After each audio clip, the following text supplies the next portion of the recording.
Space is a place of frighteningly vast distances. Just the thought that incredibly fast light takes 13 billion years to reach us from some galaxy can make one feel uneasy. But if we focus on the positive, the distance between us and Mars, just a dozen or so light minutes away, seems like a hop in space terms. And there are times when our cosmic neighbors seem incredibly close. Even the 4 light years to Alpha Centauri don't look scary compared to distant galaxies. It's insanely close, and there's no doubt that humanity will eventually reach our solar system's cosmic neighbors. But who are they, apart from Alpha Centauri? Few would name the stars neighboring our Sun, but don't worry, we'll cover that in the next couple of minutes, and also estimate how far away they are. Before we talk about the chances of finding life on our cosmic neighbors, let's first discuss how scientists can determine which stars in the sky are close to us and which are far away, and how they can be sure they're not mistaken. The concept of a parsec, which you've probably heard of from science fiction, is a unit of measurement that was introduced thanks to the use of parallax. The prefix par means parallel, and SEC stands for sector of gas, which is, of course, a joke. The actual meaning of acer is arcsecond, thanks to which we can use Apple devices to experience parallax in a simplified way. In fact, with the release of the iPhone 7, Apple introduced a new type of wallpaper that creates the illusion of depth when the phone is moved, simulating the effect of parallax. The term symbolizes the change in the apparent position of an object depending on the position of the observer. Try holding up your finger and closing your left eye while looking at it with your right eye. Then, quickly close your right eye and open your left eye.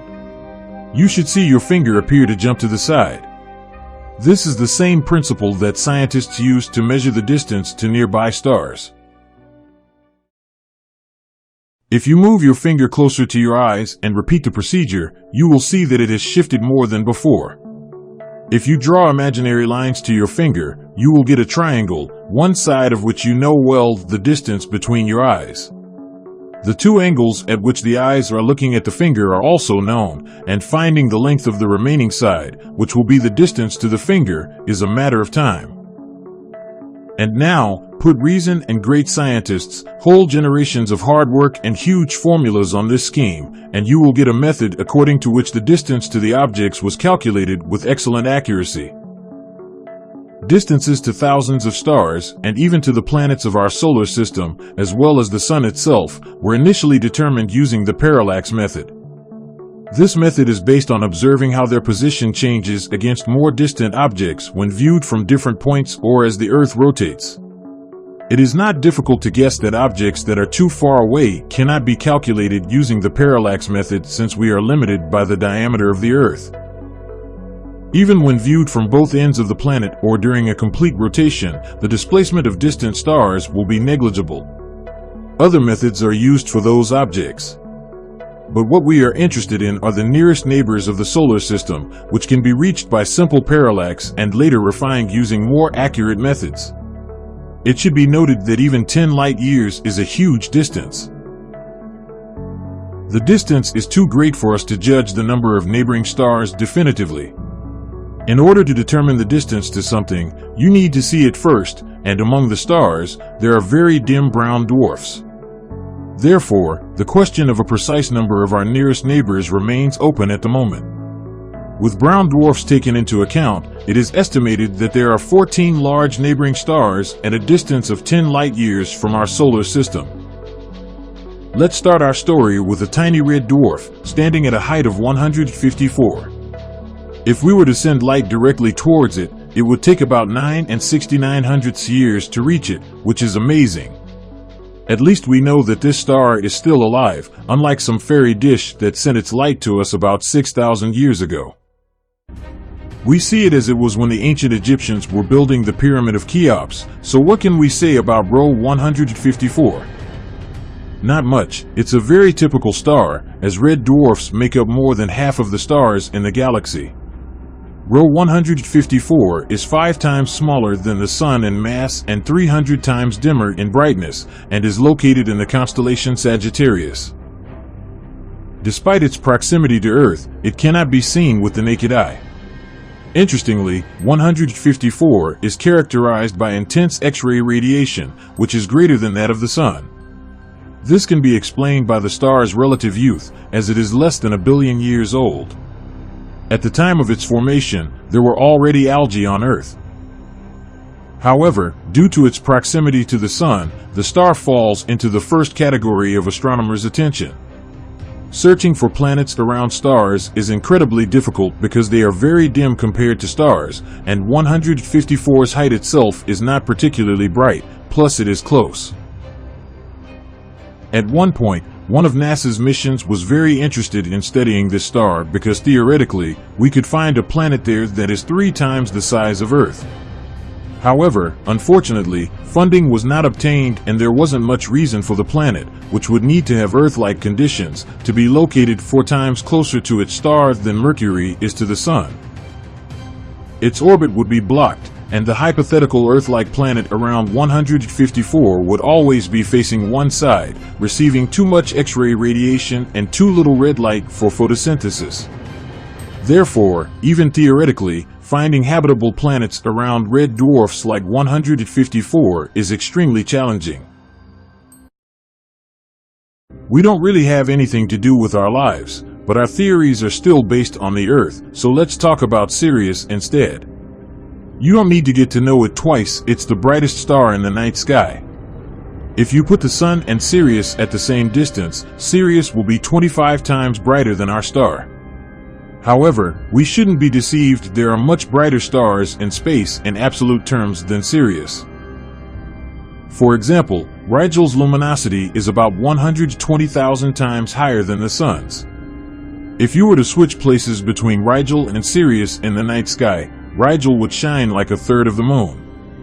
Nevertheless, Sirius is still a bright star. It is roughly twice as heavy as the Sun and almost twice as large as the Earth, so it has been known to humans since ancient times. It was worshipped in ancient Egypt, Babylon, and Greece, and that's where it all started. The name Sirius, which translates as shining, also refers to its location in the constellation Canis Major. According to legend, Sirius is the dog of Orion. The Romans even translated the star's name as Canicula, meaning little dog, because its morning visibility coincided with hot days, which later became known as dog days thanks to the star. Now, the word vacation is associated with the meaning of the word canicula, and school children all over the planet are happy to have it. What is this neighbor, located just 8.5 light-years away from us? Sirius is a great star of spectral class A1, and it has a tiny white dwarf companion, Sirius B, which astronomers jokingly call the puppy.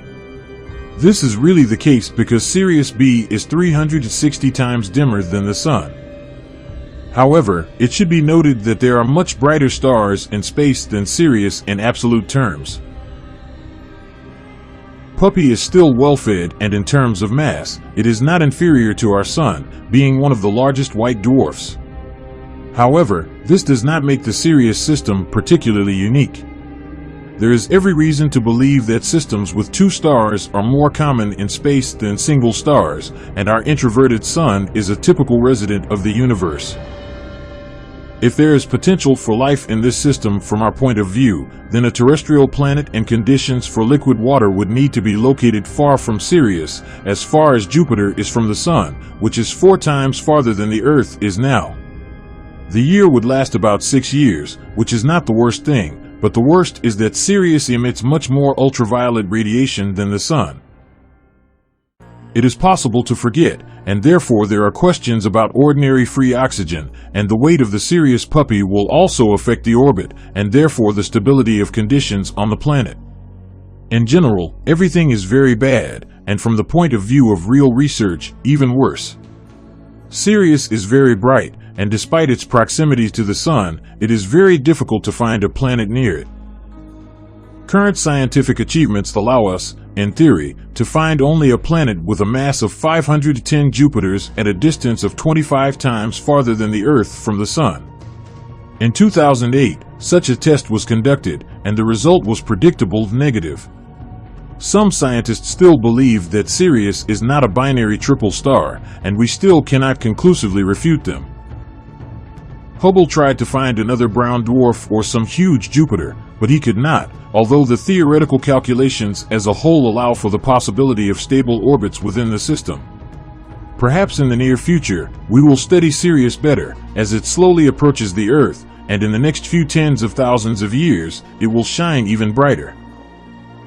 However, the distance will increase again, but we can say for sure that for another couple of 100,000 years, Sirius will be the brightest star in the sky, unlike our next neighbors.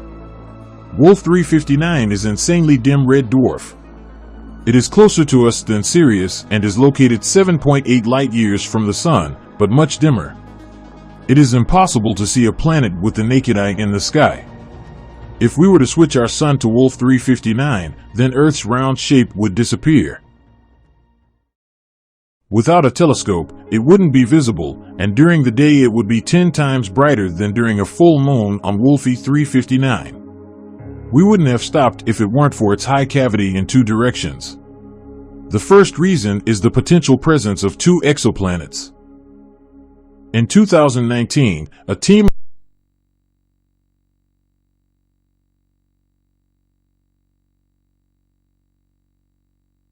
The first planet is 20 to 40 times larger than Earth and rotates twice as far away. The second planet is allegedly only 4 times larger than our planet and is located close to the star, close enough to allow the possibility of life. However, scientists quickly cooled their enthusiasm, as the amount of radiation that this hypothetical planet would receive would be many times greater than Earth's, making the existence of life unlikely. The planets themselves are still only candidates, as direct observation and confirmation of their existence is difficult.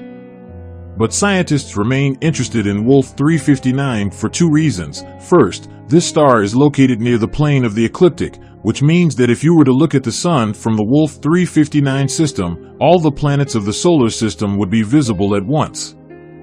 Hypothetically, if advanced aliens have scattered probes throughout the universe for scanning, then a probe on Wolfie 359 could easily discover the existence of Earth. And, in turn, by observing Wolfie 359, we may find a hypothetical probe studying us. Of course, these searches have not led to anything yet. Much more productive to scientists is the legendary star Barnard, another neighbor of our Sun.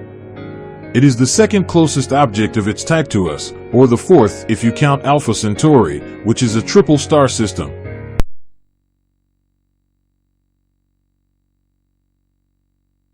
It approaches us so quickly that it creates the impression that it owed the Sun 100 kilometers. Except for the Sun itself, it is the fastest star in the sky, flying towards us at a speed of 110 kilometers per second. And if now Barnard's star is somewhere 6 light-years away, then in 11,000 years of our era, the distance will be reduced by a third and will already be equal to 3 whole light-years. By cosmic standards, this is insanely fast. We see it as it was at the time when the construction of the Pyramid of Khufu in ancient Egypt had not yet begun. There is not much interesting to say about its height of 154, as it is a very typical star, since red dwarfs make up more than half of the stars in the galaxy. Its height is 5 times smaller than that of the Sun, and its brightness is 300 times less. It is located in the constellation Sagittarius, and, despite its proximity to Earth, it cannot be seen with the naked eye. The only notable thing about its height of 154 is the incredibly intense X-ray radiation it emits, which is more than that of the Sun. This can be explained by the star's relative youth, which is less than 1 billion years old. When it was formed, there were already algae on Earth, but because of its proximity to the Sun, the star is among the brightest in the sky. In addition, it has X-ray radiation and is a bit lazy and slow-moving old guy, but this doesn't negate the fact that the temperature on the surface of this star, belonging to the red dwarf Barnard, is almost 3,000 degrees. It's worth respecting at least because, due to its proximity, it has become almost a standard in studying stars of this type. It's quite difficult to study them because they are dim and heavy, but it's slightly easier to search for planets than it used to be. Peter van de Kamp announced the discovery of 2 planets orbiting Barnard's star in 1960. The first planet was similar in mass to Jupiter, while the second was only half as large. However, Peter couldn't find confirmation of his discovery, even though he tried very hard. The Hubble telescope helped to clarify that planets with a mass greater than 5 Earths cannot orbit Barnard's star. It seemed that there was no hope left, but in 2018, an international team of astronomers announced that they had found a planet about 3 times the size of Earth, orbiting Barnard's star at more than twice the distance that Earth orbits the Sun. However, despite the accuracy of the calculations, Barnard's Planet B still remains a candidate, although its existence was also confirmed in 2021. Furthermore, most astronomers give a 90% chance of potential life on a potential exoplanet. However, even if the planet is twice as close to its star as Earth is to the Sun, it will receive extremely little heat due to the coolness of the star. Sometimes the temperature on a hypothetical exoplanet is unlikely to be higher than -170 degrees. In general, the prospects for life are bleak with the other neighbors of Earth that have potential for life. However, the mighty system of Alpha Centauri, consisting of 3 stars, comes onto the scene, located about 4 light-years away from the Sun. 2 of the 3 stars in Alpha Centauri A and Alpha Centauri B, are of great interest as they are very similar to our Sun. Alpha Centauri A shines 1.5 times brighter and is slightly larger than our Sun, while Alpha Centauri B is slightly smaller than the Sun and shines half as much.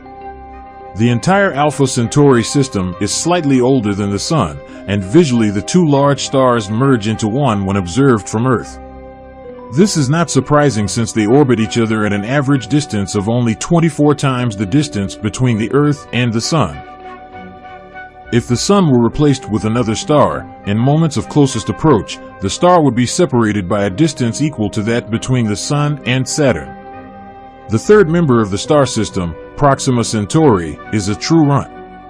It is only 1.5 times larger than Jupiter and is a red dwarf. Even Barnard's star looks like a giant against its background. Proxima Centauri is also actively studied, but it is the 2 older sisters, Alpha Centauri A and B, that really excite scientists. They have been studied extensively, even peering into their atmospheres and finding similarities to the Sun, and conducting some of the most precise calculations of possible planetary and life presence. Many simulations were conducted and they conclusively ruled out the presence of giant planets. This is not surprising since 2 of the 3 stars are so close together, and Jupiter would face a sad fate between their gravitational influence. However, simulations showed that both stars have a so-called habitable zone, which is an orbit where theoretically stable planets with liquid water can exist. Unfortunately, due to the brightness of the stars, even taking into account the insane proximity of the Alpha Centauri system, it is difficult to say anything. In 2012, European astronomers claimed to have found an exoplanet around Alpha Centauri B, but its existence was disproved 3 years later. The situation is slightly better for the larger star, Alpha Centauri A. In February 2021, a candidate exoplanet was found there that is remarkably similar in size and orbit to Earth.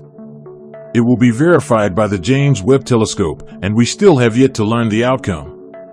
However, the true king in this scenario is quite unexpected.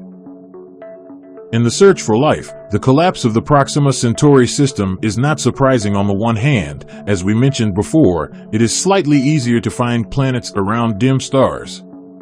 However, the exoplanet discovered there in 2016 is astonishing. It is also almost identical in size to Earth, but its year lasts only 11 days, which means it is much closer to the star. Considering that Proxima Centauri is a dim star, this is an ideal combination of factors. The exoplanet candidate receives 65% of the Earth's warmth, which theoretically opens the doors to the existence of liquid water.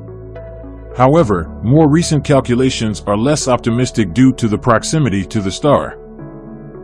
Potential Earth 20 receives an indecent amount of radiation, and since Proxima Centauri is a red dwarf, it periodically experiences powerful flares. For example, in 2017, a flare was recorded that, according to scientists' data, would have certainly killed the planet. All your life on a planet, even if one existed, is not so bad. There are several candidates for exoplanets in the Alpha Centauri system, some of which are also in the habitable zone. There is hope that the James Webb Telescope will help confirm or refute this data, but of course, Alpha Centauri is the main candidate for all organizations that aim for interstellar travel. There is, of course, the Project Daedalus, which aimed at the Barnard star, but this is rather an exception because scientists mostly dream about Alpha Centauri, and here dreams come up against harsh reality. Humanity has exactly one spacecraft that shows signs of life outside the solar system, Voyager 1, which was launched in 1977 and was actually designed for 5 years.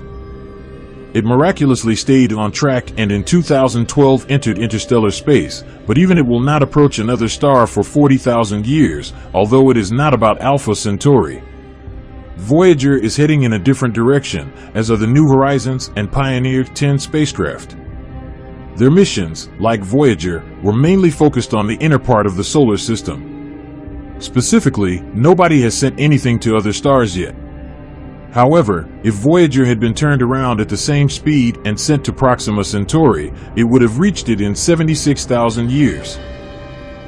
And mind you, this is one of the fastest spacecrafts in human history. Of course, there is also the Helios 2 probe, which was accelerated using the gravitational pull of the Sun to an indecent speed of 240,000 kilometers per hour. But even with this speed, it would take 19,000 years to travel 4 light years.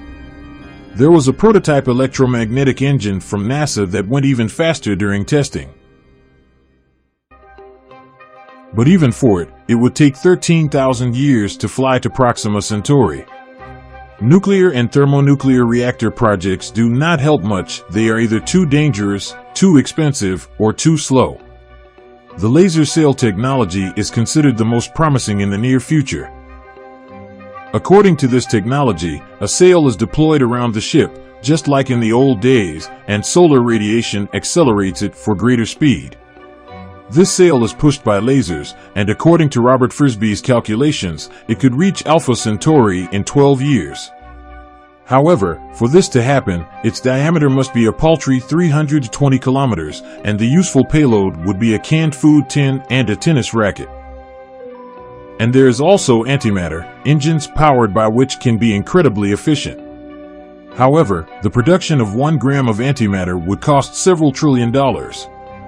Overall, the situation with interstellar travel is very sad. Either the necessary technologies don't exist yet, or they are just concepts, or they are too expensive, considering that interstellar travel has little practical value.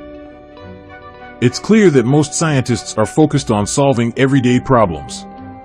The bright spot on this background and hope for our generation is the Dragonfly project, which involves sending a very tiny sailcraft to Alpha Centauri. The goal of the project is to reach the star within 1 generation, but for now, it's just a concept. Strictly speaking, we need to study our own solar system better, and until we finally figure out Mars and potentially habitable moons of Jupiter, looking towards Sirius and Barnard star is premature.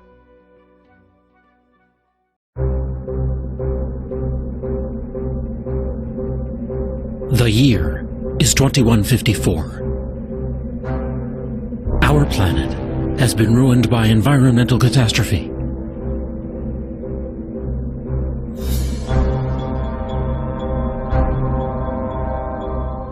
In the movie Avatar, greedy prospectors from Earth descend on the world of an ancient hunter-gatherer people named the Na'vi. Their home is a lush moon far beyond our solar system named Pandora. Could such a place exist? And could our technology and our appetite for exploration one day send us hurtling out to reach it? In fact, the supposed site of this fictional solar system is one of our most likely real interstellar targets, until a better destination turns up. Pandora orbits a fictional gas planet called Polyphemus.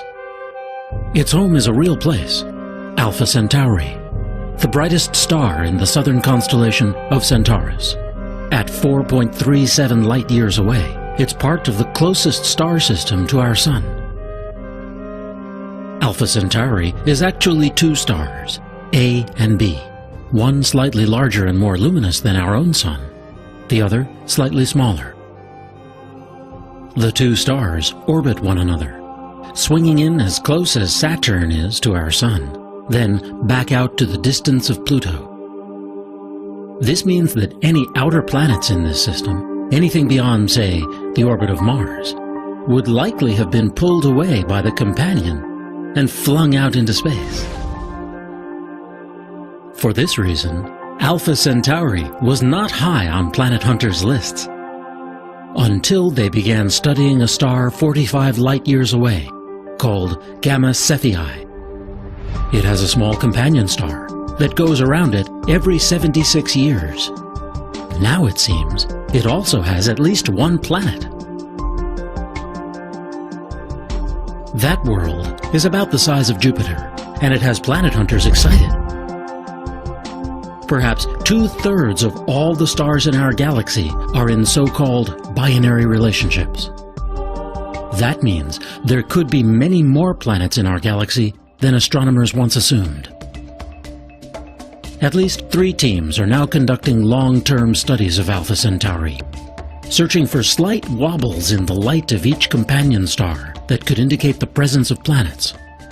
If they find a planet that passes in front of one of the stars, astronomers will begin intensive studies to find out what it's like.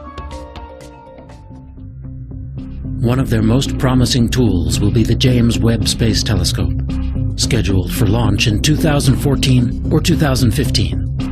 From a position 1 million miles away from Earth, it will deploy a sun shield the size of a tennis court and a mirror over 21 feet wide.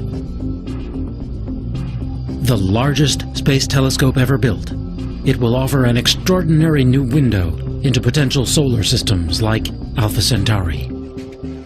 With its infrared light detectors, this telescope will be able to discern the chemical composition of a planet's atmosphere. And perhaps whether it harbors a moon, like Pandora.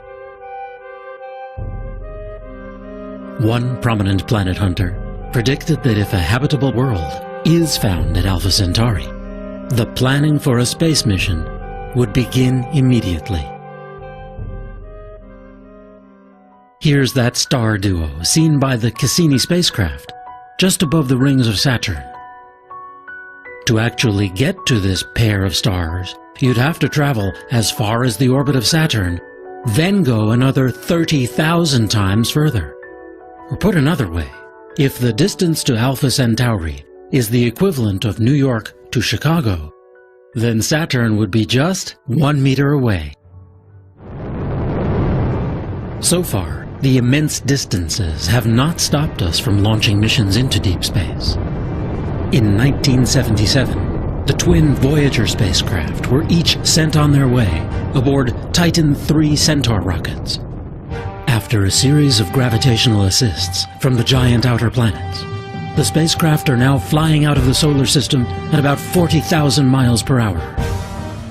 They're moving so quickly that they could each whip around Earth in just 45 minutes. Twice as fast as the International Space Station. Voyager 1 has now traveled over 110 astronomical units. That's 110 times the average distance between Earth and Sun, or about 10 billion miles. But don't hold your breath. If it was headed in the right direction, it would need another 73,000 years to travel the 273,000 astronomical units to Alpha Centauri. When it comes to space travel, we've yet to realize the dream forged by rocketeers a century ago. A Russian schoolteacher, Konstantin Tsiolkovsky, inspired generations of space visionaries with sophisticated ideas about multi-stage launch vehicles.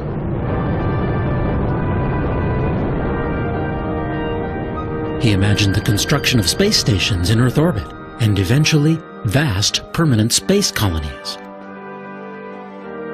In time, he predicted, we'd evolve into a whole new species, Homo cosmicus.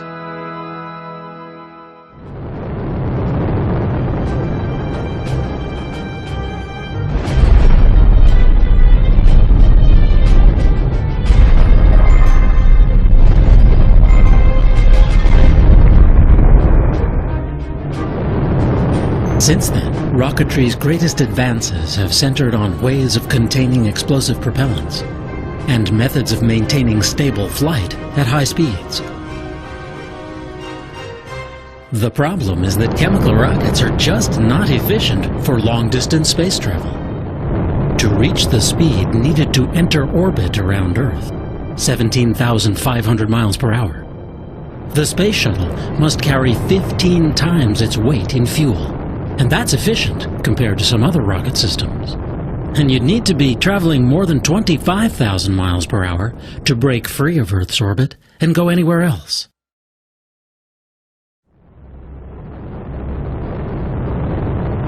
A NASA study showed that to send a space shuttle-sized craft to Alpha Centauri in 900 years would take an unbelievable amount of fuel, 10 to the 137th kilograms of rocket propellant. Suffice it to say, it's more mass than is in the entire visible universe.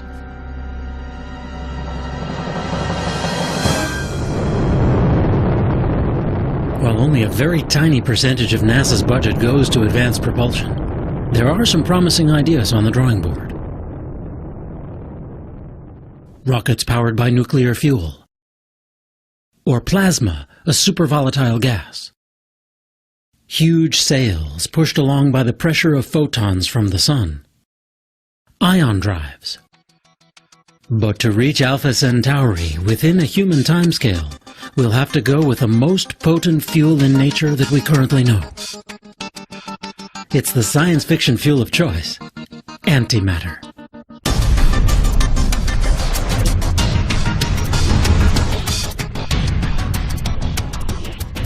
In James Cameron's Avatar, hybrid nuclear fusion and antimatter engines power a mile-long interstellar spaceship. At a speed of 670 million miles per hour, this vehicle makes the journey to Alpha Centauri in just 6 years. Antimatter really does exist, as the mirror image of the universe we know. It consists of electrons and protons, but with their electrical charges reversed. Whenever it comes into contact with normal matter, the two annihilate each other in a ferocious blast of energy.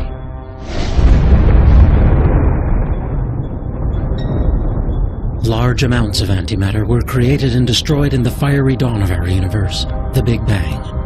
But somehow, in one of the great mysteries in science, we were left with a universe whose visible substance is almost all normal matter.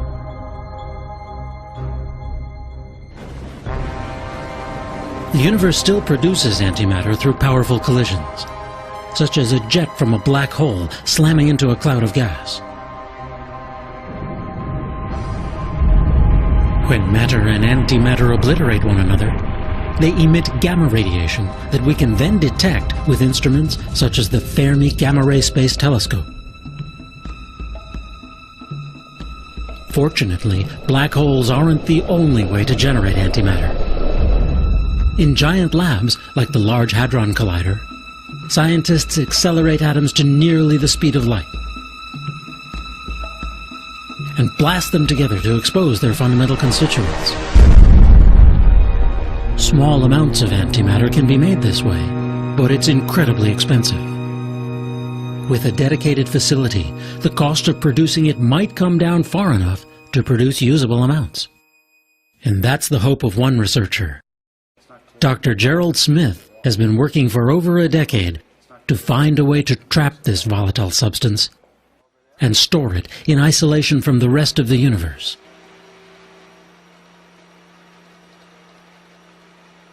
Smith and his colleagues have designed a trap the size of a cigar case. It sits within a tank filled with liquid nitrogen and liquid helium, designed to cool it down to 270 degrees below zero. Once injected into this trap, antimatter particles are suspended by magnetic fields within a vacuum as empty as deepest space. But the problem is that anti-electrons, called positrons, tend to repel each other explosively. That makes it tough to store more than a few at a time. This team now believes it may have discovered a pathway to storing large amounts over longer periods of time. Their solution lies in combining positrons with electrons, forming an element called positronium. In theory, with the right magnetic fields, these electrically neutral atoms might be held indefinitely. When released under controlled conditions, ultra-high energy antimatter beams could turn out to be ideal cancer killers, or lead to revolutionary industrial applications. Or perhaps, one day, they could power long-distance spaceflight. It wouldn't take much. Antimatter is so potent that it defies common sense. A chunk the size of a small coin could propel the space shuttle into orbit. Smith estimates that once in low Earth orbit, a human mission to Mars would take as little as 10 milligrams worth. The basic idea of an antimatter rocket is simple. A beam of positrons is released into the engine core, where it annihilates the surface of a metal plate. That creates an explosion that propels the craft forward. Another design uses a sail. A cloud of antimatter particles reacts explosively to its surface, propelling it forward.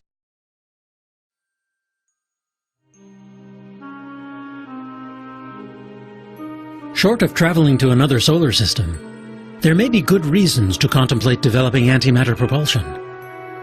A preliminary mission would speed beyond the orbit of Pluto, sending back close-up images of dark planet-like objects that ring the solar system out in the Kuiper Belt.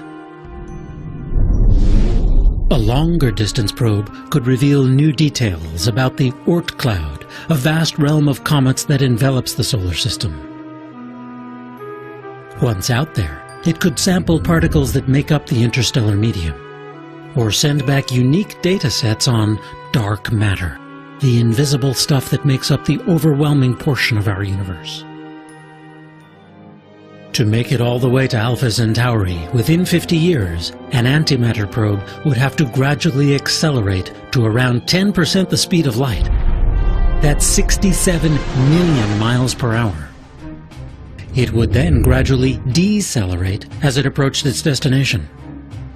At those speeds, hitting even a grain of dust could destroy the spacecraft, so it might be best to slow the journey down to a century or more.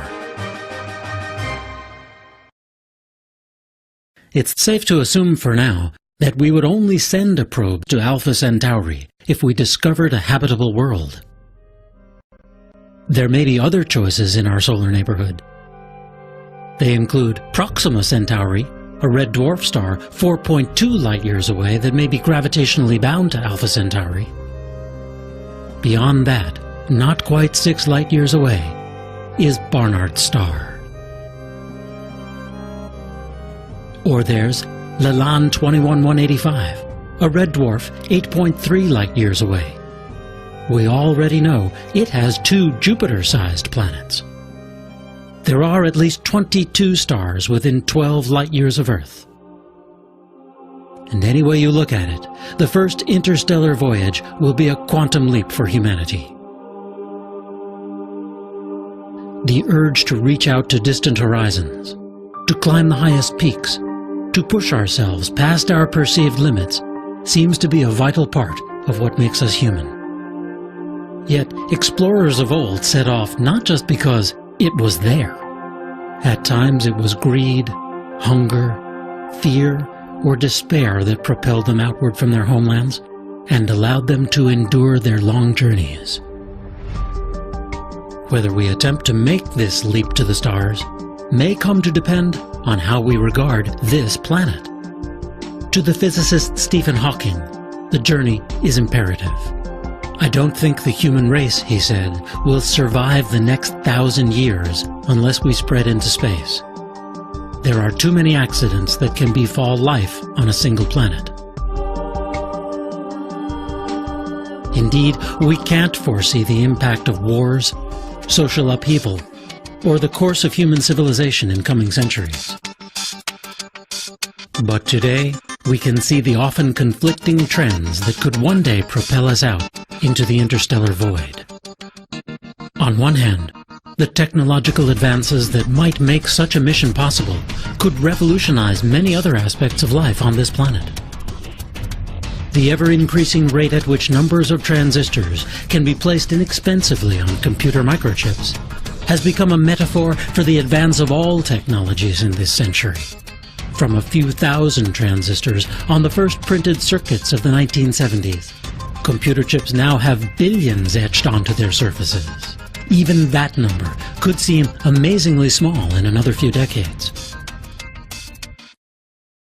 Many observers forecast a steep rise, even an acceleration, in the pace of invention and basic research, and for whole new solutions to the problems of energy, food production, health, and more.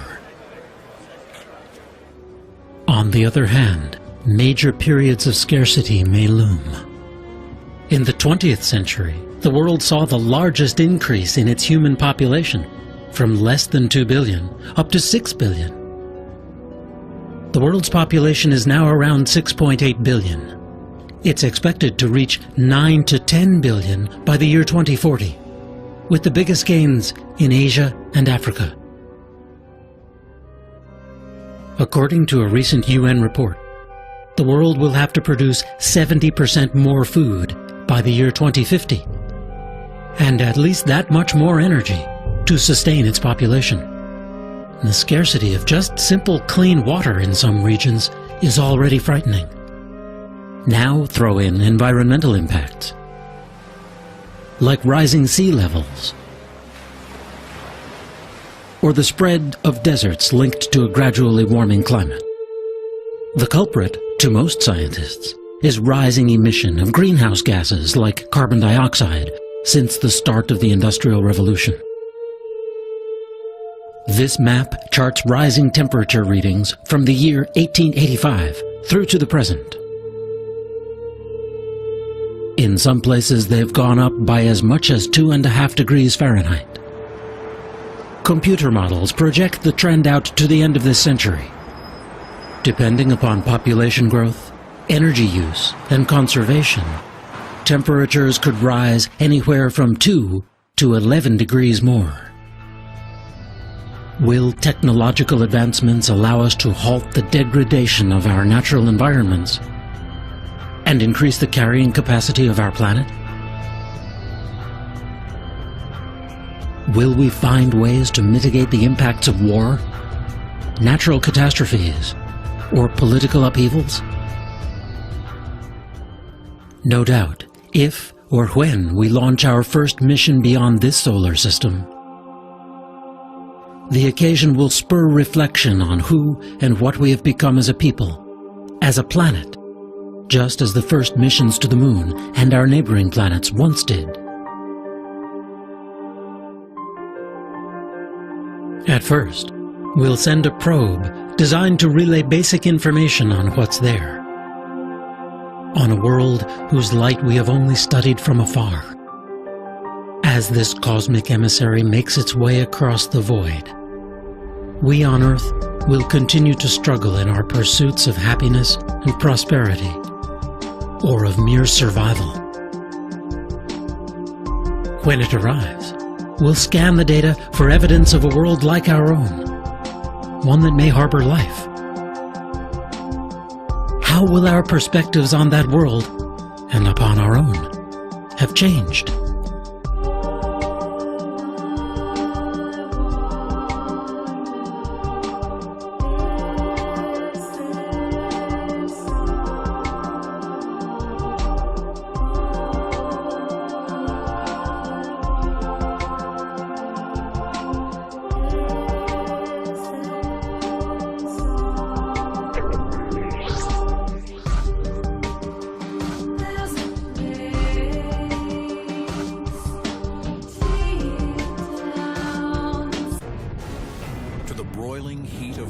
Closest neighbor, radical weather is the norm in the solar system.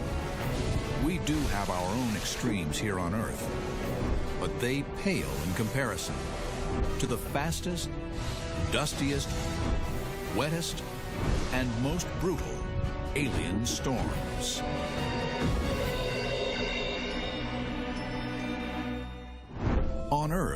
The sun drives our weather, and sometimes drives it wild. When hot and cold collide in the atmosphere, watch out. This is true locally and globally. But storms on other planets are bigger, badder, and stranger than their counterparts on Earth. Why is that? Because of the sun?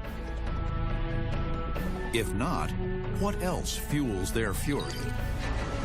The basic laws of nature, the rules of the game, are pretty much the same wherever you go in the solar system. But every planet has its own way of playing the game. Right now on Mars, the entire planet is being covered in dust.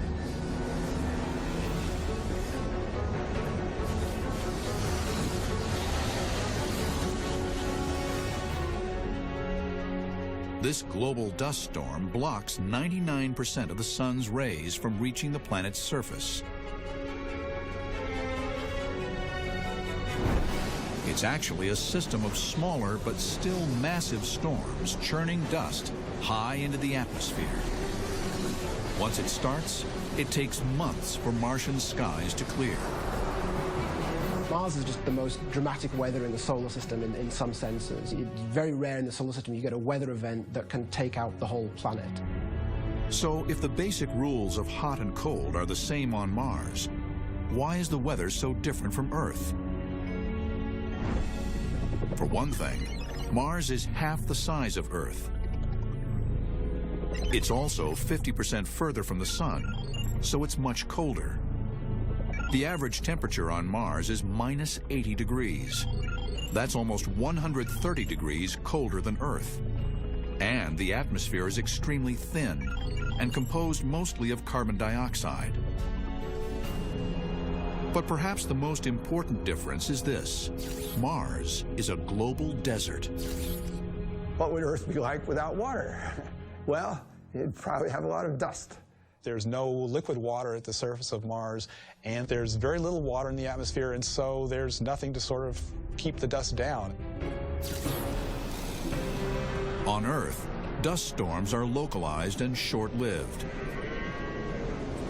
The reason for that difference in scale is that the storms are generating their own weather on Mars, whereas on the Earth, they're slave to the weather that's going on around them. In other words, on Earth, the global weather system creates dust storms. On Mars, the storms create a global weather system. Astronomers have always been able to see big Martian dust storms easily with Earth-based telescopes. But what they couldn't see was what caused them. That would require a trip to Mars itself. In 2003, NASA landed 2 rovers called Spirit and Opportunity on the Martian surface. Their mission? To learn more about the geology of the red planet. NASA engineers always assumed that as these 2 vehicles roamed the Martian surface, dust would build up on their solar panels.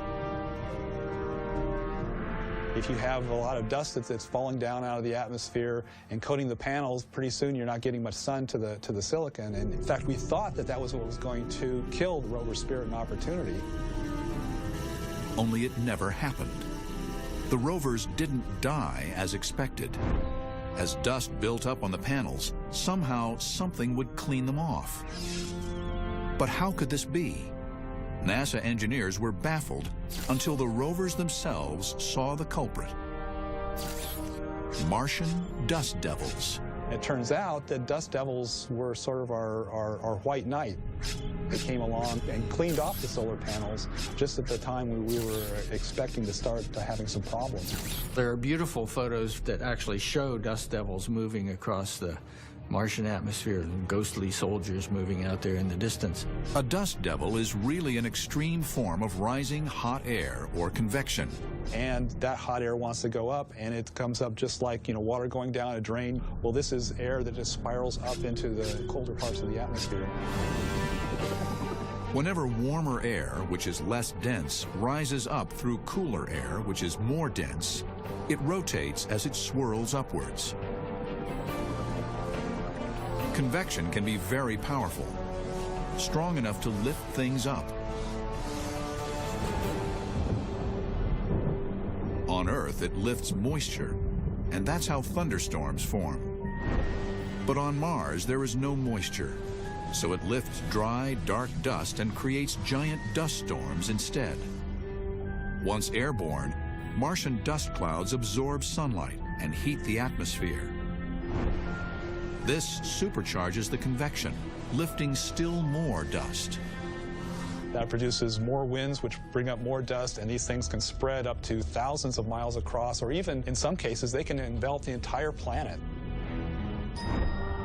And because the Martian atmosphere is so thin, it doesn't take much to get this cycle going. You get a lot more difference between the surface temperature and the air temperature, and so the convection on Mars is very much more vigorous. As a rule, Earth doesn't get the temperature extremes that Mars does. But sometimes, here and there in the deserts of Earth, convection can be very Martian-like. And we get dust devils, too. But at Arizona State University, Lynn Necrace makes dust devils to order in a lab to study them up close. He uses a vortex generator and substitutes lighter, dry ice for dust. What he creates is not an exact replica of how real dust devils form, but good enough to see how they pick up dust and debris. Natural dust devils usually form from the bottom up, as opposed to tornadoes, which form from top down.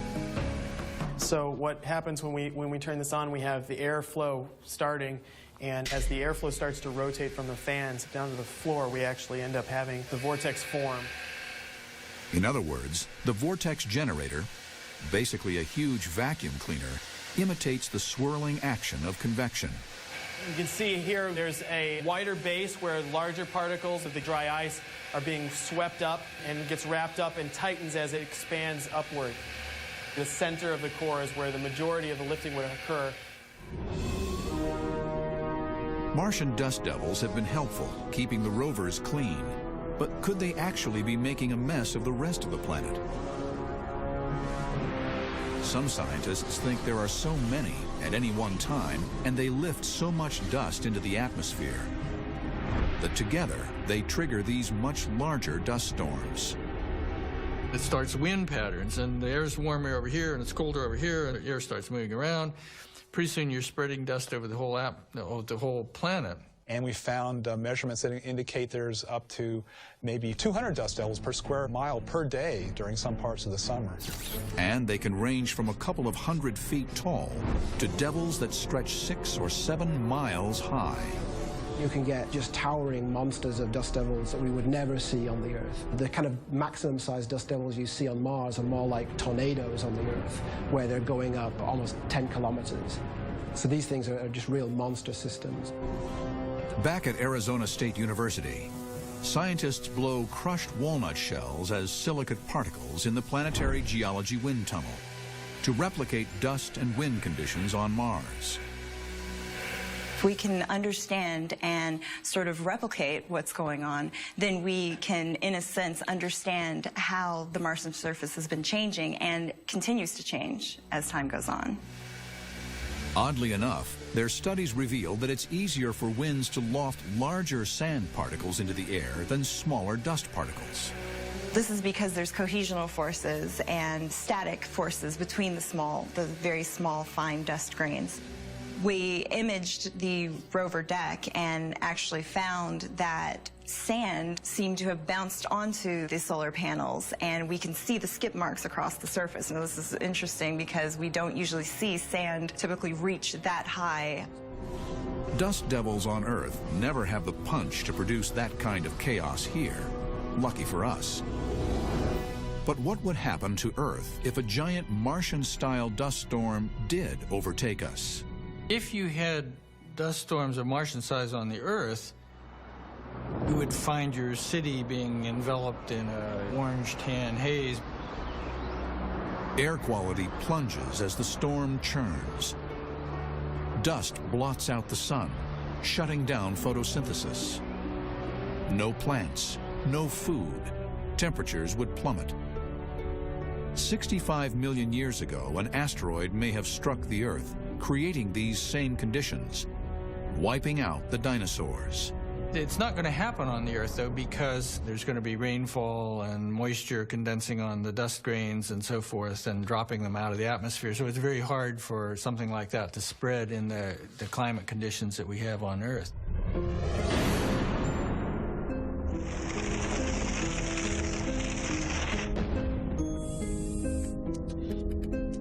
Forecasting Martian weather may someday be just as important as forecasting the weather on Earth. If we ever want to send a manned mission there, The word environment no longer really applies just to the meadow next door and the little stream down at the end of town. It's the whole inner solar system. I mean, that's really our environment now. the sun's energy bathes all the planets. On Earth, it creates hurricanes. On Mars, planet-wide dust storms. But with almost no solar energy, distant Neptune produces violent and powerful winds. Where do they come from? And just how bad are they? If Neptune's winds were to travel to Earth, these alien storms would literally blow us away.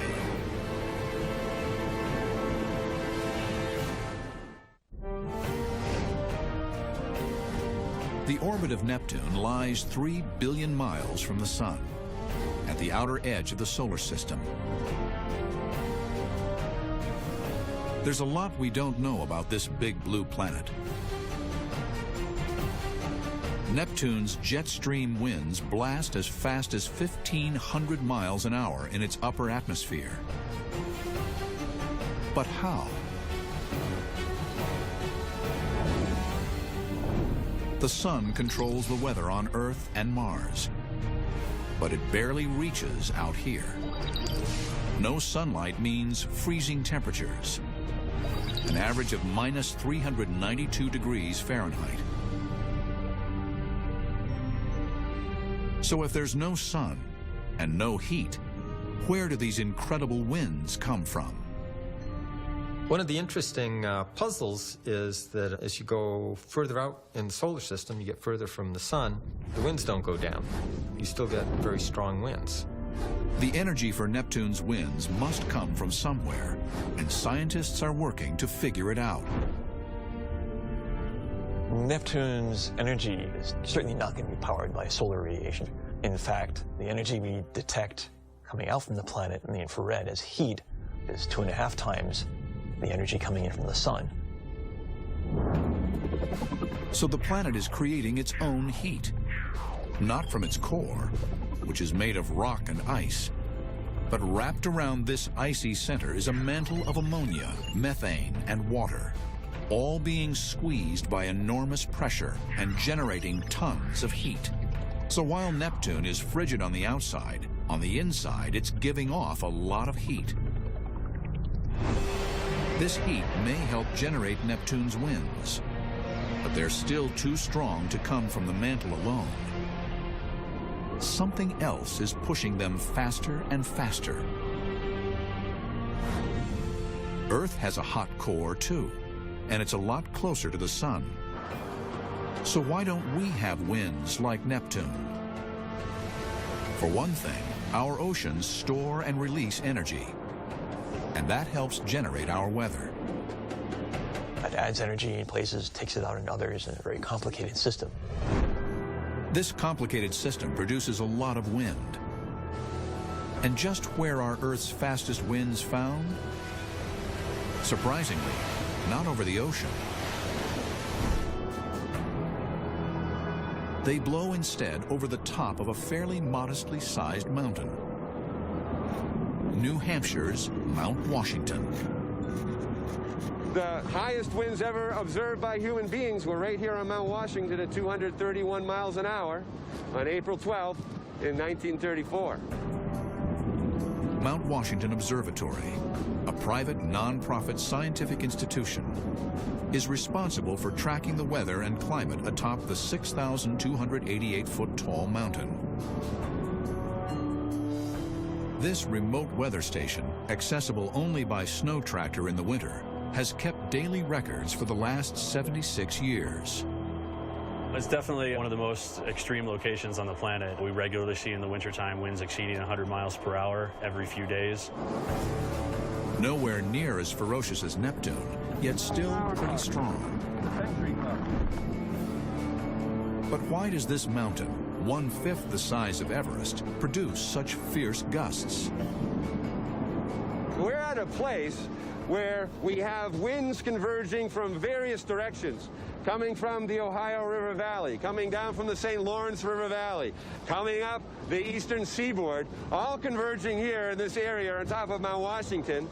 The elevation change from the valley floor to the summit of Mount Washington is very significant for any mountain range. It's over 4,000 feet, so air is forced to go over the mountaintop and forced to squeeze in there, and is accelerated as it's squeezed over the mountaintop. And they measure it every hour, on the hour, 24 hours a day, 7 days a week. It's blowing over 100 out here right now. Ice is forming on the instruments more quickly. It's time to go up and de-ice the instruments, even though it's blowing over 100. We got to do it every hour now.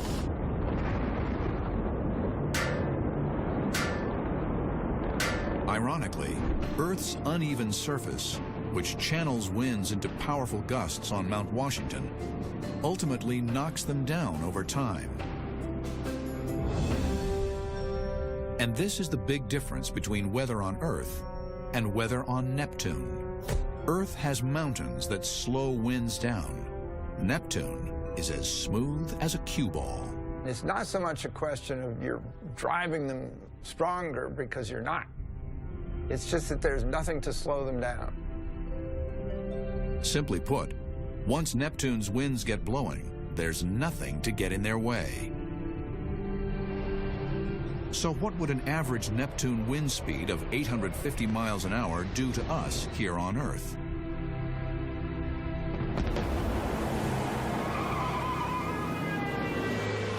We have parking level winds in the Earth sometimes above 100 miles an hour. We consider that pretty dangerous. So if we sat with 900 mile an hour winds from Neptune on the Earth, we would probably start wiping out everything on the surface and scraping everything off. Giant Neptune takes wind and transforms it into something extreme and almost unrecognizable. But orbiting just beyond the rings of Saturn is a small moon that does the same thing to rain. This is Titan, where an everyday rain shower would turn Earth into an explosive fireball.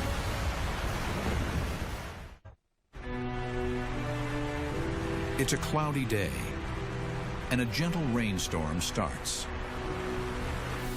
Here on Earth, you'd grab your umbrella and consider it a minor inconvenience. But this isn't Earth, and it's no ordinary rain. You're on Titan, a small moon of Saturn. And in this chemical downpour, you'd need more than an umbrella to protect you. The rules of Earth weather definitely don't apply here. But Earth and Titan are alike in a lot of ways. On Earth, we have a solid surface, a protective atmosphere, and plenty of water. All these things make life on our planet possible. There's really nowhere else quite like Earth anywhere in the solar system. But Titan comes close. Like Earth, it has a solid surface. And that's not all. Titan has an atmosphere that's, in general, very similar to Earth's. In some ways, it's mainly nitrogen, like Earth's atmosphere. It's rich with organic material, also like Earth's atmosphere. But similar isn't the same. Here on Earth, our atmosphere has a huge supply of water in it all the time, constantly evaporating and raining back down, like here on the Hawaiian island of Kauai. Today we're on the slopes of Mount Waialeale, which is the cloud-shrouded mountain behind us. It rains over 40 feet a year here. Earth's water cycle starts when warm, moist ocean air rises, forming clouds that eventually condense into rain.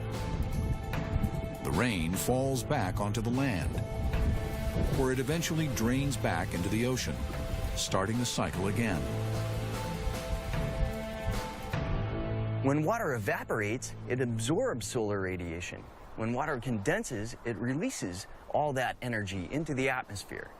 And this transfer of heat helps to moderate conditions on Earth. Earth's water stores as much as 80% of the sun's heat, helping keep our temperatures steady from the equator to the poles. Scientists theorize that Titan might have water or some other liquid that might produce a similar effect.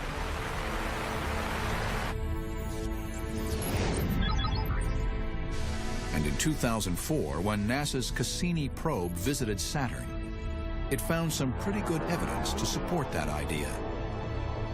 If you went to Titan and you were looking at the landscape, you would see something that in some ways would look almost familiar to you. You might see big mountains and valleys that were carved out by running liquids. In fact, as Cassini flew past hazy Titan, its radar read the surface below. Scientists saw channels cutting across the surface, much like rivers on Earth do. Some as long as 900 miles. The first strong evidence of liquid on Titan.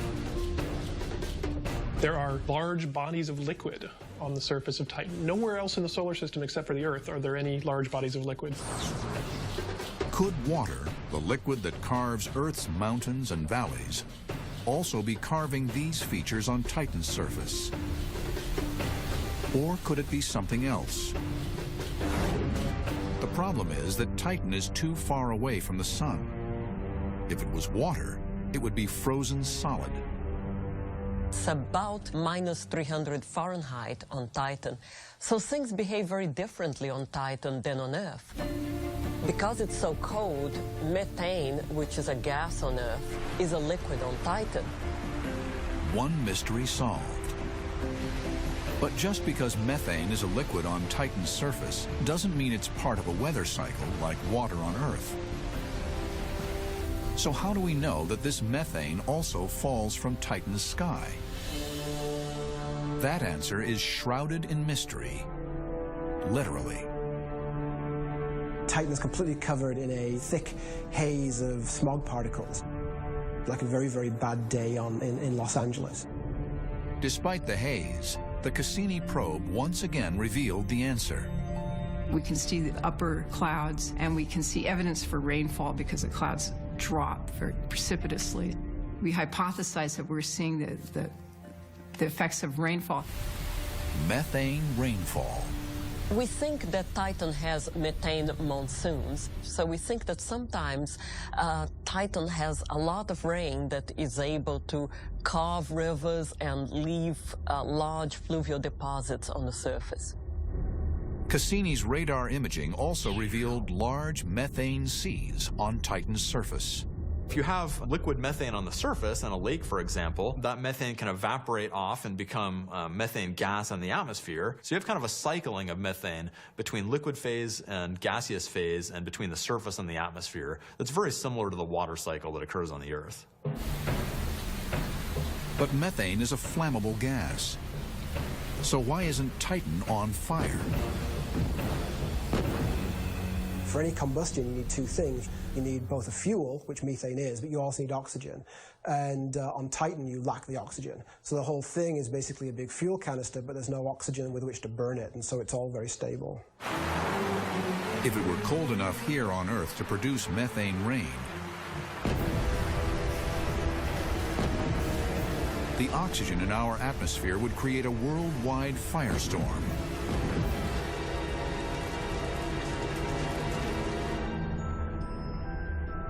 Luckily for us, that can't happen.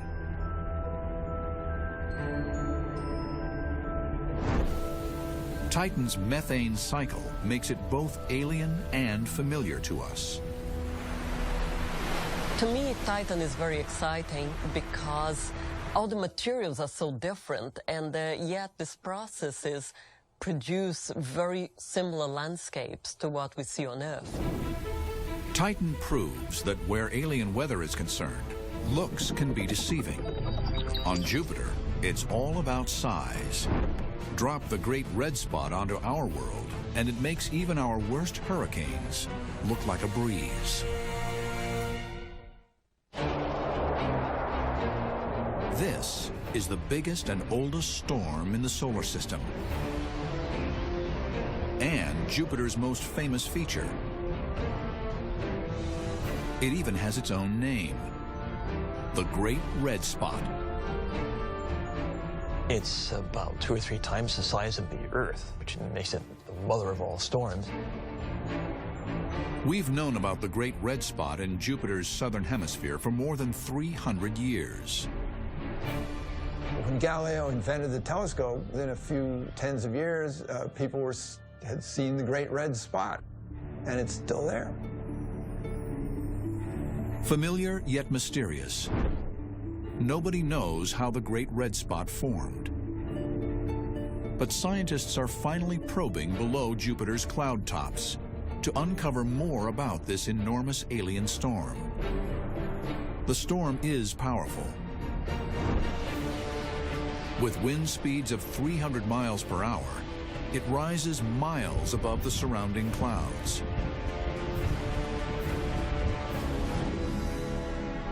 On Earth, we have storms that seem similar, though smaller and milder. Hurricanes, also known as cyclones or typhoons, depending on where they form.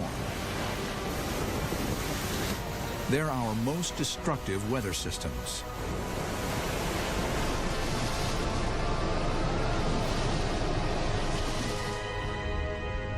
But is there more than just a passing resemblance between Earth's cyclones and Jupiter's red spot?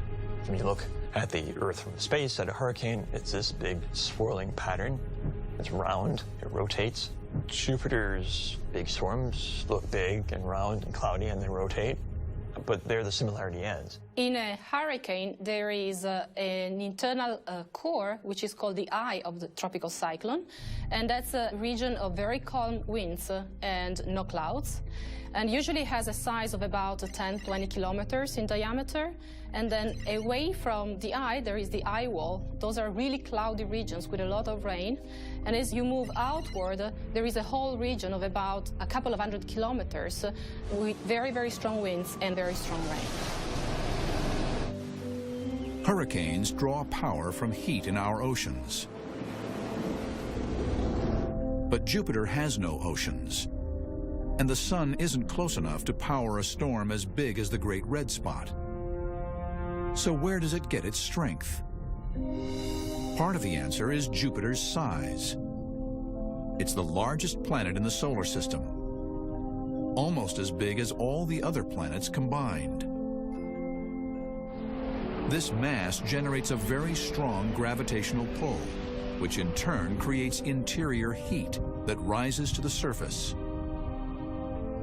Another piece of the puzzle may be Jupiter's hypersonic rotation. Despite being much larger than Earth, Jupiter's day lasts only 10 hours. In other words, it spins incredibly fast. Could energy from this dizzying spin feed the Great Red Spot? The weather is really dominated by this fast spin. There's shearing between different latitudes, and that shearing, plus a lot of heat that comes up from the interior of this very massive object, 290 times the mass of the Earth, leads to very violent storms. Both Jupiter's and Earth's storms spin around in a familiar spiral shape. On Earth, it's because of an effect called the Coriolis force. I'm sitting at the North Pole, and I want to throw a ball down to a friend who's in Los Angeles. And so if I threw the ball in that direction, the Earth rotates, and the ball will end up in the middle of the Pacific rather than in Los Angeles. So it's like if the trajectory was deflected to its right. And that's what we call the Coriolis force. This force spins storms clockwise in our southern hemisphere. But there is a stark difference between Earth and Jupiter. The Great Red Spot is in Jupiter's southern hemisphere, and yet it spins counterclockwise. This is because of some other powerful winds. It's bounded by jets, which are moving in opposite directions. And so like a cog between two conveyor belts, they're just feeding energy and momentum into the system. Jupiter's complex jet streams spin the storm into organized chaos. But the greatest difference between Jupiter's red spot and our storms may be Earth's solid surface. Once a hurricane hits land, it comes apart pretty fast.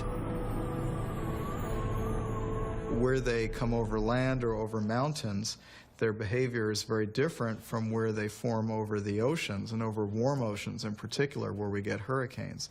And on Jupiter, there's obviously no solid surface. With no land mass to stop it, the Great Red Spot just keeps on spinning and spinning and spinning. Scientists hope to learn more about our weather by continuing to study the storm. On Earth, there's a limit to how far ahead you can predict the weather. On Jupiter, we can forecast where the red spot is going to be months in advance. It's practical value to understand what makes weather on Earth so unpredictable, and aspects of the weather on Jupiter are much more predictable. Unpredictable or not, Earth's weather never gets as violent as on Jupiter. That's lucky for us, because if we shrank the Great Red Spot down to fit on Earth, we'd be in for disaster. On the Earth, we go up to Category 5 hurricanes, let's think about Category 10 hurricane here. Not much would be left. Alien storms are vastly different everywhere you go in our solar system. Even our next-door neighbor, Venus. They say we're sister planets. Lucky the resemblance doesn't include weather. Otherwise, we'd get seriously burned. Venus may be our nearest neighbor, but somehow its weather is radically different from ours. The second planet from the Sun is a cross between a toxic waste dump and Death Valley, but even worse. So it's almost a planetary definition of hell. The temperature is 900 degrees Fahrenheit. The pressure on the surface is the same as half a mile below the Earth's ocean. And if that's not enough, the upper atmosphere of Venus is choked with sulfuric acid clouds and winds clocked at 250 miles an hour. To get a comparison for Venus, the best thing to do is climb inside of your oven and crank it up. And then in terms of pressure, you're talking about deep sea diving. It's like nothing. There's nothing comparable on the Earth. It's just a very, very extreme object. On Venus, there's just no escaping the heat. If you built up a hot spot on Venus, the massive atmosphere would just carry that heat away and spread it around. But Venus shines so brightly in the night sky because its thick clouds reflect almost all the sunlight it receives. In fact, some early scientists assumed Venus would have moderate Earth-like temperatures. When we went by Venus in 1962 with a spacecraft, we thought we would find a surface at 90 degrees Fahrenheit, sort of like Miami, Florida. We were dead wrong. Something else must be at work on Venus. But what? So why doesn't Venus cool off the same way Earth does? On the Earth, for example, we have sunlight coming in, hitting the surface of the Earth.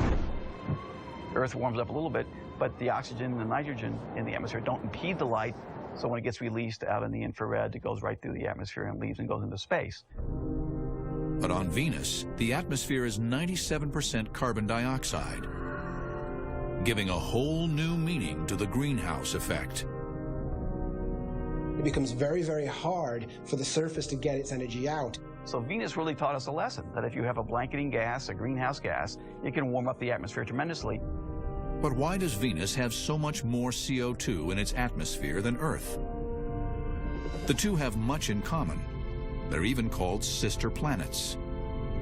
They're almost the same size, have roughly the same amount of carbon, and billions of years ago, both had lots of water. But eons ago, their paths mysteriously diverged. On Earth, water fostered life. The Earth has most of its carbon in life forms, in the trees and the animals.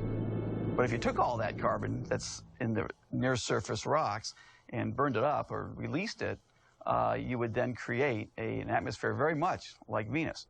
Venus's close proximity to the sun made it too hot to sustain liquid water. Instead, its water evaporated into the atmosphere, trapping the heat deposited by the sun and creating a runaway greenhouse effect. Once in the atmosphere, the water molecules were exposed to solar ultraviolet rays that broke the molecules apart. It really wasn't recognized by the scientific community how important the greenhouse effect was prior to going by Venus and seeing this amazing place where it was 900 degrees Fahrenheit, not 90. It took several doomed missions to Venus to figure it out. Starting in the 1960s, both the United States and the Soviet Union sent unmanned probes past the planet and down to its surface. It didn't take long before Venus crushed and burned them. Then, in 1981, the Soviet lander Venera 13 set a record for survival on the surface of Venus. 2 hours and 7 minutes.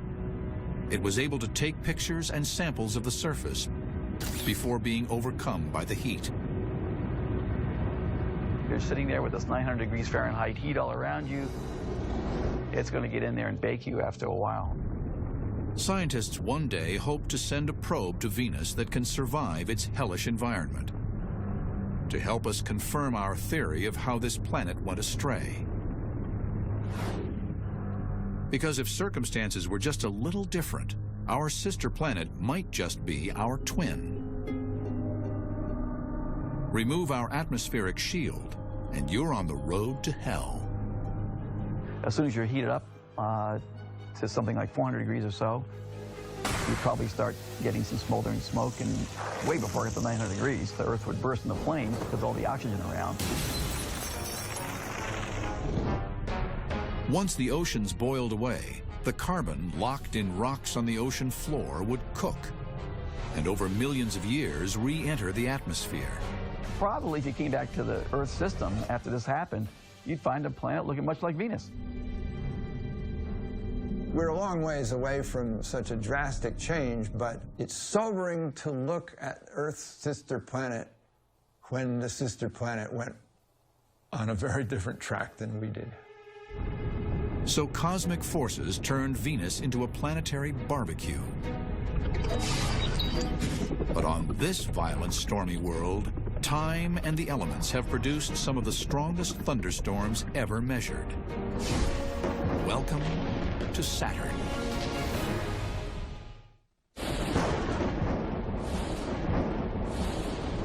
Lightning cuts the sky. This violent weather system grows bigger than the entire United States as it pummels the atmosphere with the most powerful lightning ever seen. Except this lightning can't be seen, because these bolts are electrifying the skies over Saturn. Despite the raw power of Saturn's lightning, scientists have been unable to see it, partly because Saturn's rings are too bright. The rings are so bright, if you were on the night side of Saturn, it would be considerably brighter than the Earth under a full moon. But Saturn also hides its lightning within thick, choking clouds of ammonia. It's probably 100 kilometers down that the lightning is happening, and that complicates seeing the lightning flashes. But the lightning is there, and scientists know it because they've heard it. Radio wave detectors on the Cassini orbiter have recorded the sound of Saturn's lightning.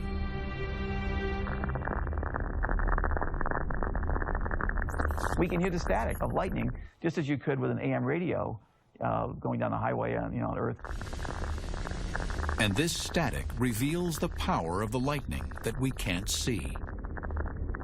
You can measure the energy in those radio waves and compare it with the energy that your radio picks up when there's a thunderstorm around on Earth. And the Saturn ones are big. They're more powerful, maybe 100 times. And Earth's lightning can help scientists understand how storms work on Saturn. Within Earth's storm clouds, just like in Saturn's, updrafts drive moisture higher, causing ice to form. These ice crystals rub against each other, take on a positive charge, and become attracted to negatively charged water droplets lower in the cloud. This sets the stage for a potentially powerful discharge of energy. Once you get that charge separation that builds up so intensely that some theorize that it can be as strong as 100 million volts, that the cloud then must release that energy. On Saturn, the same thing happens on a much larger scale. In fact, the lightning is 100 times stronger than Earth's. That's a staggering 10 billion volts of electricity. Thunderstorms in Saturn's southern hemisphere span thousands of miles and can last as long as a month. But scientists aren't sure what makes Saturn's storms bigger and longer lasting. It could be Saturn's supersaturated atmosphere. Probably the fact that there's more water in the atmosphere, pound for pound, on Saturn makes the storms bigger. More water droplets means more friction, which means bigger lightning bolts. But energy emerging from the planet may also contribute to the power in Saturn's thunderstorms. It turns out that where Lightning Alley is on Saturn is a place where the winds are flowing the slowest. If you go deep down in the atmosphere, you'll see the same winds as you do up high. It's a place where the energy being released deep down below can make it on up to the upper atmosphere without being sheared apart, and allows storm systems to be organized. Earth's atmosphere isn't built that way. So, as violent as our storms get, they're nothing compared to the systems on Saturn. Even a run-of-the-mill mega thunderstorm on Saturn would devastate us here. A Saturn-sized thunderstorm on the Earth would mean a thunderstorm that grows to cover all of North America and presumably has very strong winds and rain. This is something that's unprecedented on the Earth. Saturn's hyper-violent thunderstorms are proof that our planetary neighbors have weather far more ferocious than ours.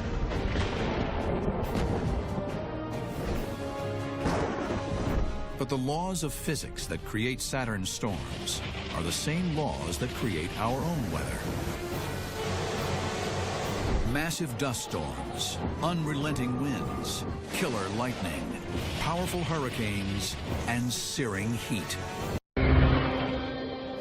Tourism is big business. There's almost nowhere on Earth you can't go. But the ultimate destination may be 100 kilometers above your head. Space tourism visionaries are creating the next generation of holidays that are out of this world. The getaway of the future will be a trip to the stars, the opportunity to rocket far from the Earth. The 21st century spaceman could be you. This could be the ride of your life.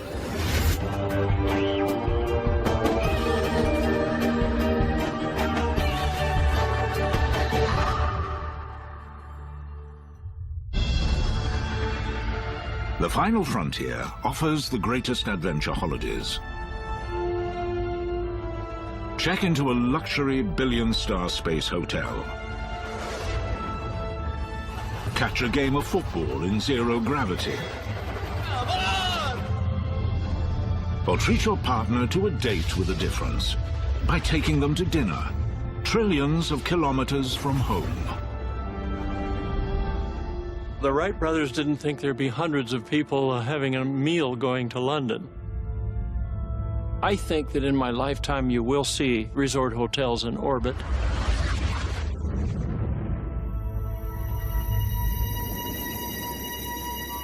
Stardate 2020. Your dream holiday starts here. Just $4 million buys a seat to fly a couple of 100 kilometers into outer space.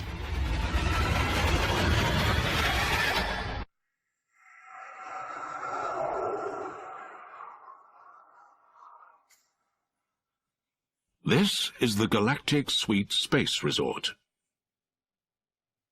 Your room is a super deluxe pod, with zero gravity as standard.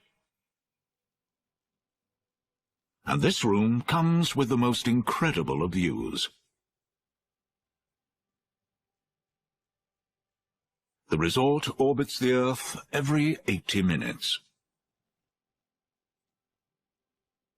It's possible to watch not just one spectacular sunset, but 15 every day.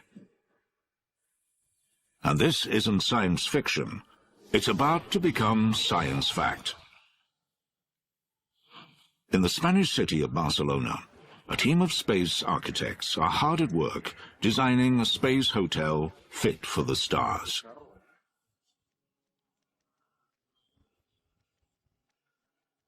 They're backed by a secret investor with $3 billion of cash to splash. And they're already taking reservations. Never before has the space been designed for tourists, where their comfort, needs and activities take on a different level of importance. What's important to us is to be amongst the first that can do it. At his boutique hotel, Xavier plans a 3-bedroom deluxe suite. The hotel will travel around the globe at 30,000 kilometers an hour, 450 kilometers up. Xavier's even planned a holiday wardrobe for the space tourist. Check in and slip on a Velcro spacesuit. And you can attach yourself to a wall like Spider-Man. 38 wealthy wannabe space tourists have already booked their hotel rooms in outer space, even though the plans are still on the drawing board.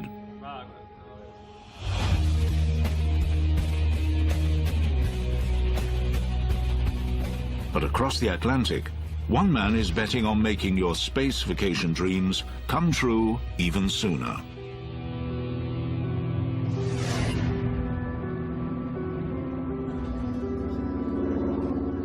Just a few kilometers from the casinos, billionaire hotelier Robert Bigelow is taking the biggest gamble of his life.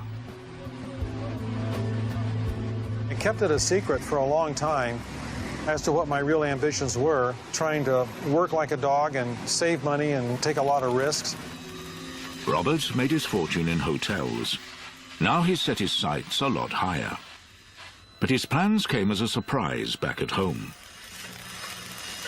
When I told my wife that I was going to do something like this, she said, "You're going to do what?" Robert's idea is out of this world. He's taking real estate into space, developing a giant space station that gives new meaning to high-rise living. He intends it to be used for different purposes, as a home, an office, or a weekend retreat. What we're out to do is try to create a safe, affordable environment that's larger and larger for people to do all kinds of things. Okay, I'm in position, Dave. Building in space is a costly exercise. The International Space Station cost a whopping $100 billion.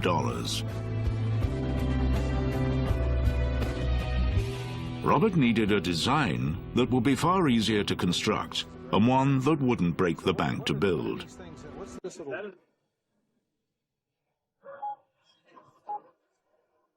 NASA came up with a solution. They were developing a huge, lightweight space habitat that inflates in orbit, making it cheap and easy to launch. But when NASA's research costs spiraled, the project was scrapped. Robert saw his chance and snapped up the plans. These systems are extremely strong. They're not balloons. Best correlation I can give you would be comparing it to the tire on your car.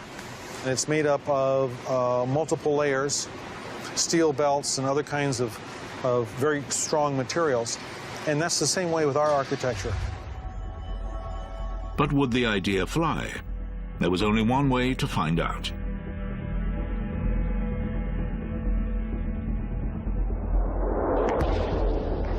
In 2006, Robert launched a prototype, hitching a ride on a Russian rocket.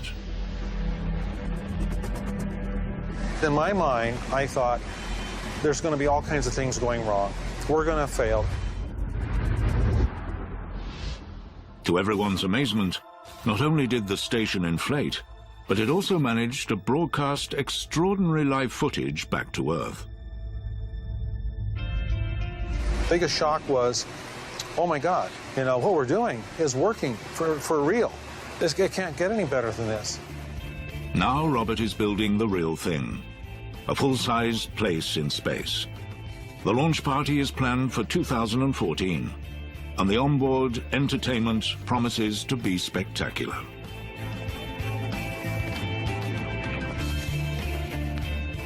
We will also have many cameras on board our spacecraft, and on a large section of wall, see any number of different angles of what's outside, so you could get right up on the moon. Even though you're only in low Earth orbit, you might have the moon right in your face. With limitless shapes and sizes, inflatable buildings could make almost anything possible in space.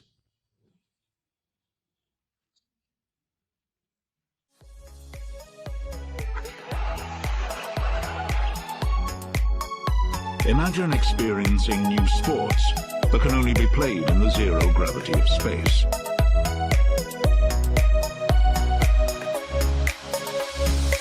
Join the crowd at the Zero Gravity World Cup in a gigantic orbital space sports stadium.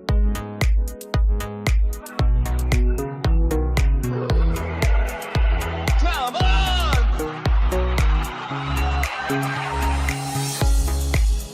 This is the dawn of a new era of space tourism. The sky is no longer the limit. But some have been unable to wait to get their space fix.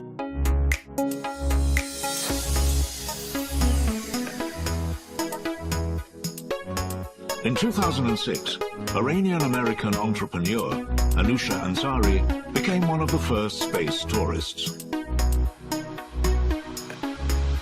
I believe that there is something inside us always attracting us to the night skies, maybe because we're made of stardust.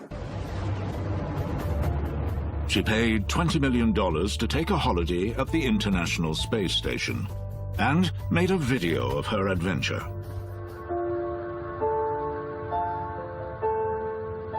Just having the opportunity to fly from one end of the station all the way to the other, it was great. And I tried to go really fast and show off that, you know, I'm made to be in space. I'm made to be an astronaut.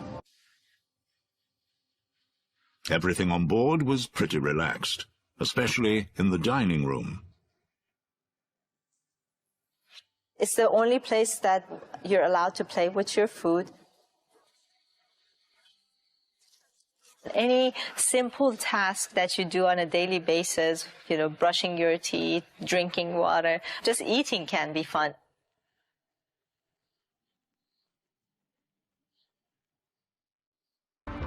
And in space, there's not much space. But this is a room with a view. This is my sleeping bag right here, right by the best view from the world. And I can see the clouds, the Earth rotating by. I see the curvature right there. That was actually my favorite time to just, you know, look at the night skies. I felt like, you know, I could live in space forever. Anusha's trip cost her a cool $2 million a night.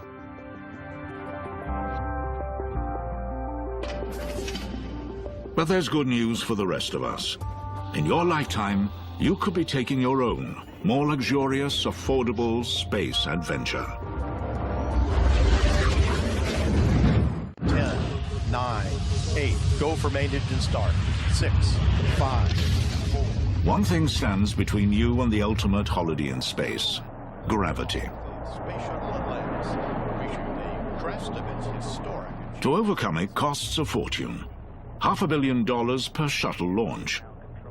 The rockets use vast amounts of fuel, held in gigantic throwaway tanks. It's clear that for space tourism to take off, some clever thinking was needed.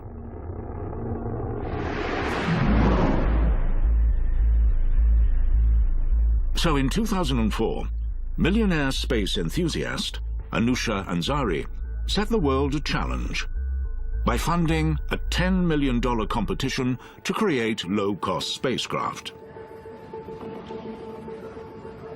The only thing that can drive innovation is competition, to make access to space faster, safer, easier, and cheaper.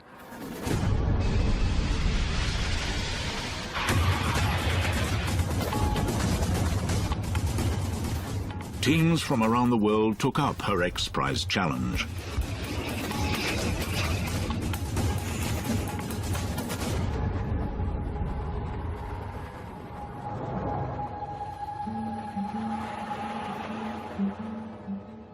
But in Mojave, California, maverick engineer Burt Rutan was ahead of the game. He was already working on a secret spacecraft. Can you do a dog?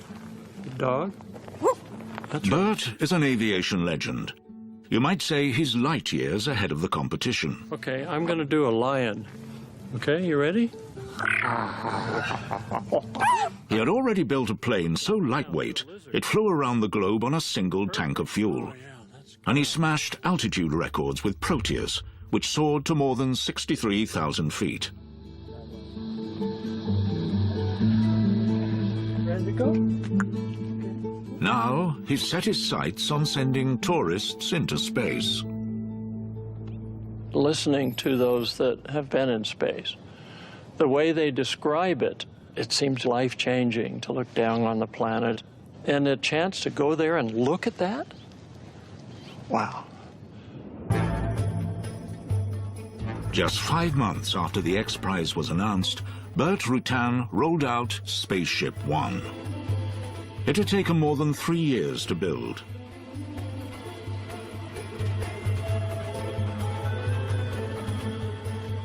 To escape Earth's gravity, Burt used an ingenious design, with not one plane, but two. An aircraft would carry the space plane beneath its fuselage and release it at 50,000 feet to rocket into space.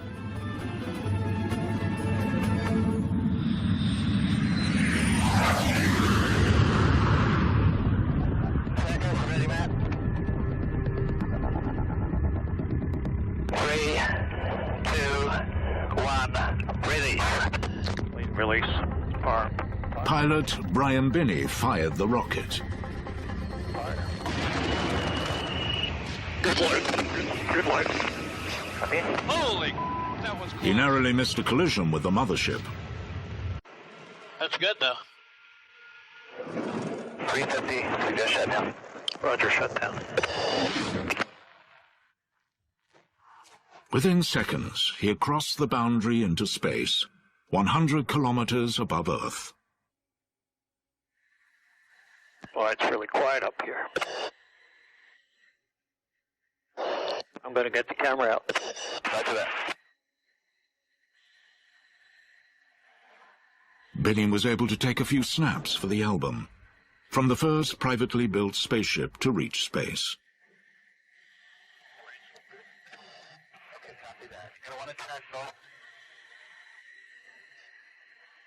RCSC on. Copy that, Brian. It's moving and it's green. The CTN's a little warm, but looking fine. 3, 2, 1, coming up. The civilian race for space had been won.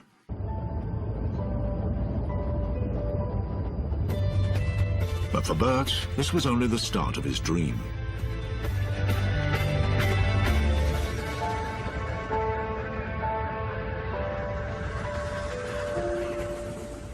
If I could please invite onto the stage Bert Rutan, the designer of the first private spaceship, Spaceship One. Bert? I'll tell you something. I have a hell of a lot bigger goal. And you know what that goal is?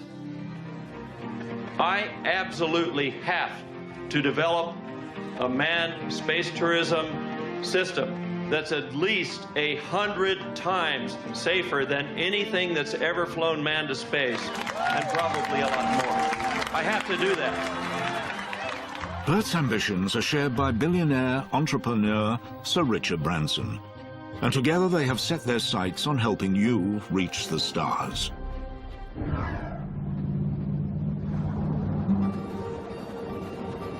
Thousands of kilometers away, at his private Caribbean island, Necker, Richard puts his mind to taking tourists into space. I'm old enough to have seen the moon landing, and I assumed that I one day would go to the moon. But the decades went by, and government-run space agencies were not that interested in getting you or me into space. So, out of frustration, we decided to create a private spaceship company where we could get as many people as possible to be able to experience spaceship travel.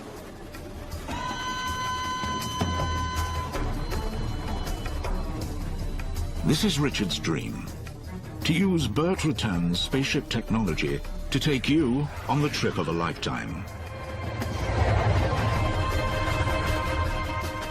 On board a spaceplane, you'll jet 60,000 feet up, to then rocket at 5,000 kilometers an hour, up to outer space.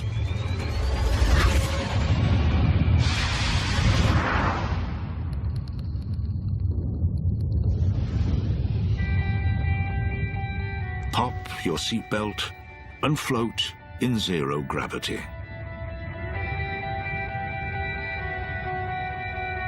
Then, check out the amazing views. You'll coast 104 kilometers above Earth for 6 whole minutes, until it's time to go home.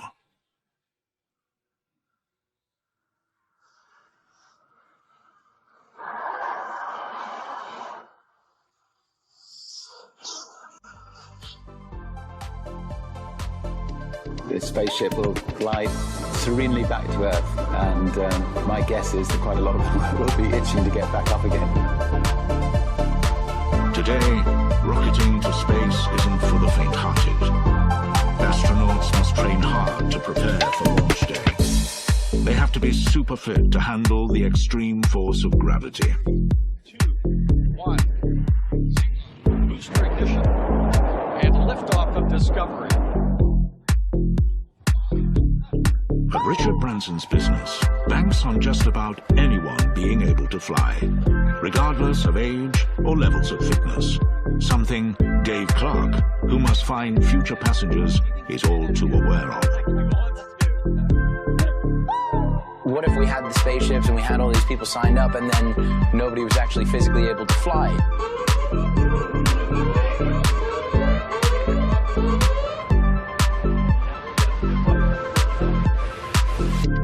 To find out if the average person could jet into space, The NASA Center in Philadelphia has developed a custom flight simulation. We've developed a centrifuge program to replicate as almost exactly what's going to happen to your body in your trip into space. GX now, concentrate on your breathing.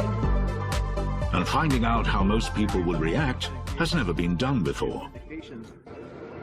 The data that they have on centrifuge is mostly from the military. These are the most healthy, perfectly proportioned, physical specimens of the population. These are Top Gun pilots, whereas we have people's kids, people, overweight people, older people.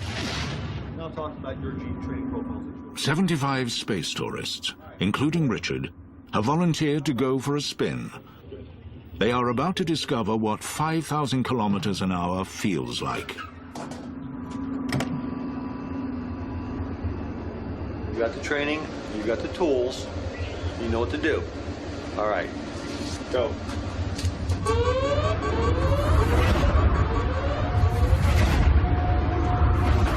You're at Mach 2, climbing at 80,000 feet.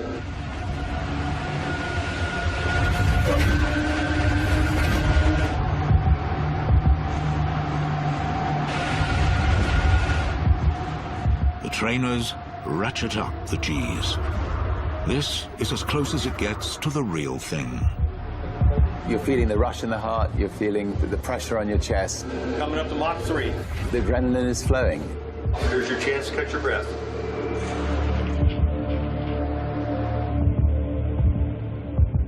Thank you very much. Richard, tell us, what was it like? It was wonderful. I mean, it's so important to go through that so that when you actually go into space, you can just lie back and enjoy the whole experience and not be worried about, is your body going to cope? Richard sails through the test. But will the oldest volunteer, scientist Professor James Lovelock? He's 91 years old, and he's hoping he too will be able to fly to outer space. Space tourists will feel the power of G-forces. During takeoff and landing, the heart struggles to pump blood to the brain. But with training, it is possible to avoid the dangers. By squeezing your leg muscles, you can improve blood flow, making for safer spaceflight.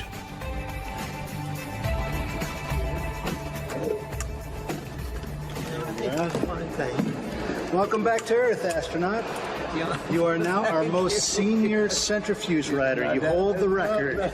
Oh, good. All 75 wannabe space tourists pass with flying colors, proving it is possible to fly into space, whatever your age or condition. Did well. Did well, James. The G-forces are quite brief, and the centrifuge has now shown that really anybody can do this flight. Stephen Hawkins is planning to go into space with us. He'll be able to put up with it. James Lovelock, the environmentalist, he's going to go into space with us.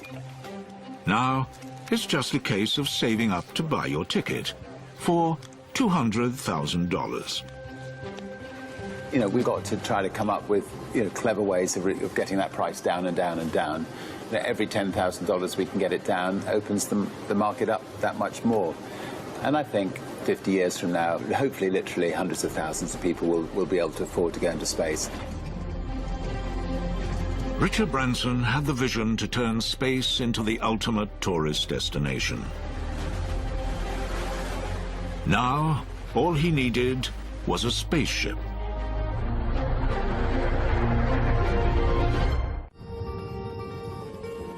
Back in Mojave, following his X-Prize win, Burt Rutan and his team started engineering his space tourist dream.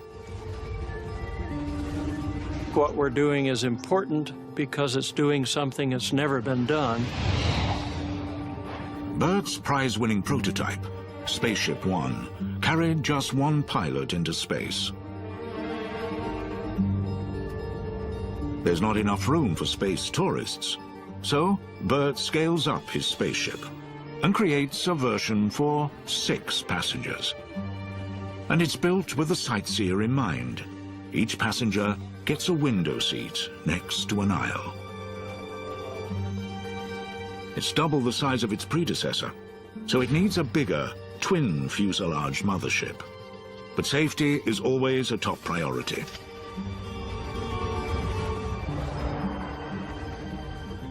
We can't achieve the level of safety that you do with modern airliners because they've had 7 decades of maturity. However, I do feel that to fly the public, this should not be looked at it as a dangerous adventure. But modern airliners don't have to re-enter our planet's atmosphere. Anything speeding towards Earth tends to burn up.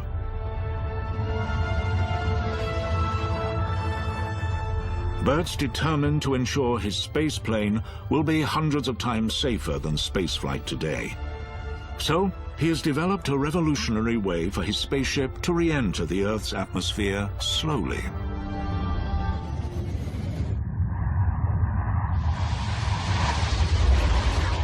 The spaceplane's wings pivot 65 degrees. Its fuselage flattens into the airstream, creating stable drag, like a shuttlecock. Spaceship Two is so lightweight and the drag so high, it rapidly slows down without heating up.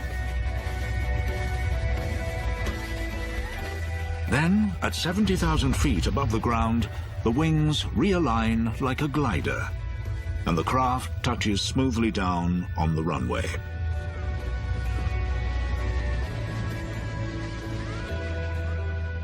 My solution was to find the very safest way to land a manned spaceship. To me, it was the simplest way of doing a difficult job. October 2010. It's taken 5 years to develop Spaceship Two. Today, she's leaving the hangar for her maiden voyage. At Mojave Spaceport, there is only one question on everyone's lips. Will she fly? Richard and Bert have gambled their reputations and a small fortune on the odds that she will. They are about to find out.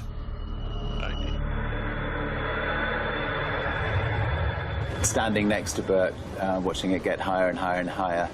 Obviously, Bert was understandably extremely nervous. I was nervous for him and for us. 45,000 feet above their heads, it's the moment of truth. 10 seconds. We are armed. Release. Clear the plane. Release. Okay, it's gone. All good, all good. Beautiful. Yeehaw! That's great. Beautiful flight. She flies perfectly. We got word back that it was flying absolutely beautifully. It was a tremendous moment. You know, we really are close to the dream becoming a reality. Beautiful job, Steve. The final frontier is one step closer. Soon, you could be taking your seat on this spaceship for your unforgettable 6 minutes in space.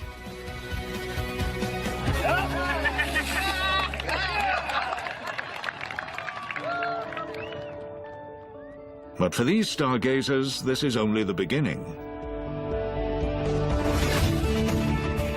If they have their way, you could travel on their spaceship to an orbiting hotel for the ultimate space vacation. A lot of my life has been about dreams. If you don't dream, you don't make anything.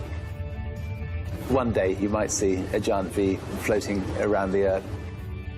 The Wright brothers didn't think there'd be hundreds of people having a meal going to London. I think that in my lifetime you will see resort hotels in orbit. Staying at a space hotel, you can expect more than 5-star luxury. From here, you can gaze on an entire galaxy. I think the important thing about being in a space hotel is that you have massive windows, and so you can look out at the universe around you and marvel at it. And once you've been there, space travel agents will be booking your trip to the next holiday hotspot.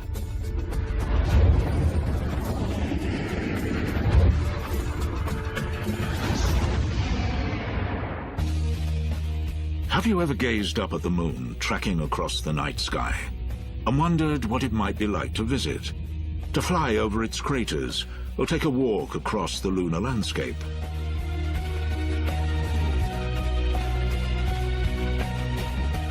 At 400,000 kilometers from Earth, it would take you days to get here. So once you get here, you're going to want to stay around. In Las Vegas, Robert Bigelow thinks he can offer you the perfect place to stay. His inflatable space station could open as the first moon hotel. What you have is an entire station that's really a potential lunar base. We would use low Earth orbit as the trial place of assembling these craft. And with a few modifications, we can turn these stations into bases. Once you land here, Hotel Moon will offer the latest in cosmic comfort. This is one resort where they really will have thought of everything, including the breakfast buffet.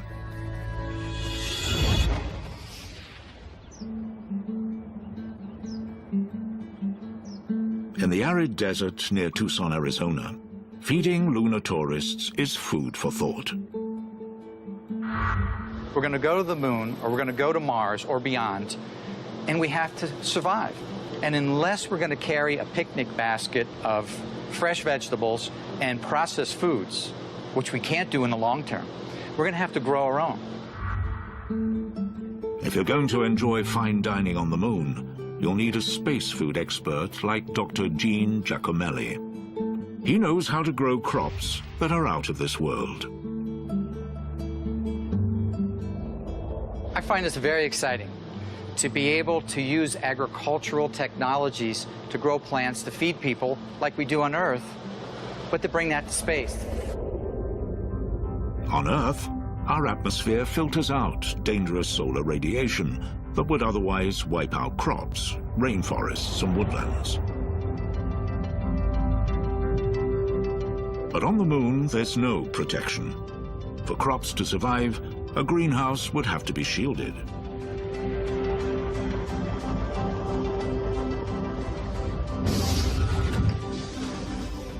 Buried underground to protect it from the sun, it could nurture crops with very little help from people.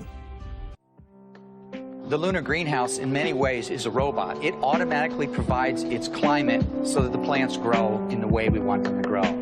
Provides the temperature and the light, carbon dioxide, as well as the hydroponic system for nutrients and water. Gene and his team have already built a prototype lunar greenhouse. On the moon, it would assemble itself, pre-packed with seeds ready to germinate. These plants don't even need soil. They can hang inside plastic envelopes, their roots bathed in nutrient-rich water. But there it is. Nice roots, Dr. G. We're growing tomato, sweet potato, strawberry, and lettuce. And this certainly isn't a full diet, but it does offer the crunchiness of a salad, carbohydrate with sugar, and strawberry as a sweet fruit. Lunar crops will generate drinking water and convert carbon dioxide into breathable oxygen, giving you not just a taste of home, but keeping you alive in space wherever you go. The system certainly can be used on Mars and the Moon, but why not beyond? Why not in space stations and intergalactic traveling spaceships providing food and life support for the space travelers?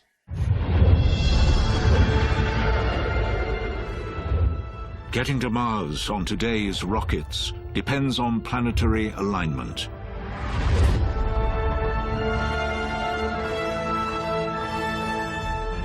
The flight is only possible every 2 years, and the trip takes 7 months. Once there, you wouldn't be able to set off for home until Earth realigns again, 18 months later. So engineers and scientists have been looking for a much faster way to fly.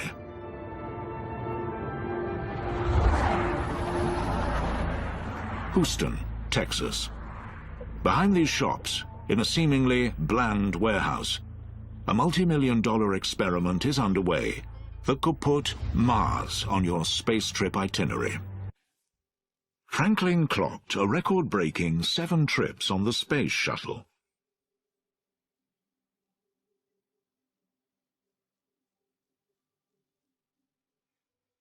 As the wheels touched down on his final NASA mission in 2002, his need for speed grew. He needed a faster set of wings.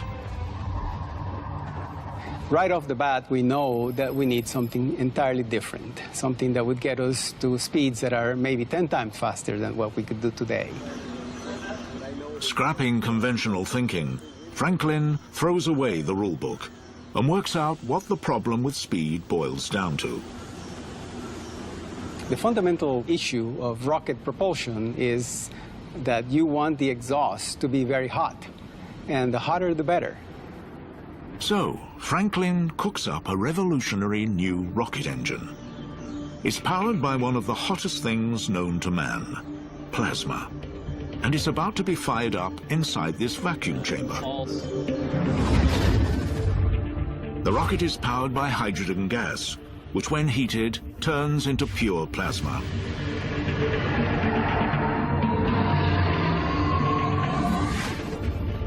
Powerful magnets push the plasma through the engine to supercharge the spaceship.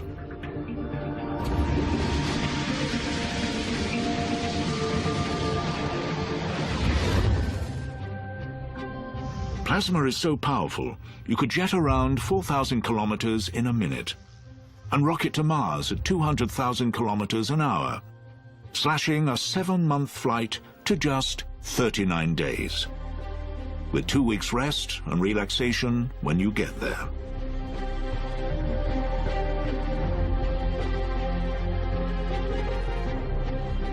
That's a 100-day return trip compared to 3 years flying today's rocket ships.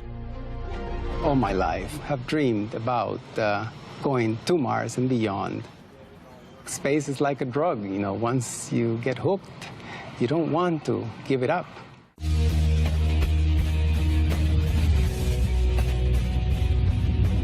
In Los Angeles, science fiction is becoming science fact. NASA scientist Dr. Kevin Grazier advises Hollywood on science fiction.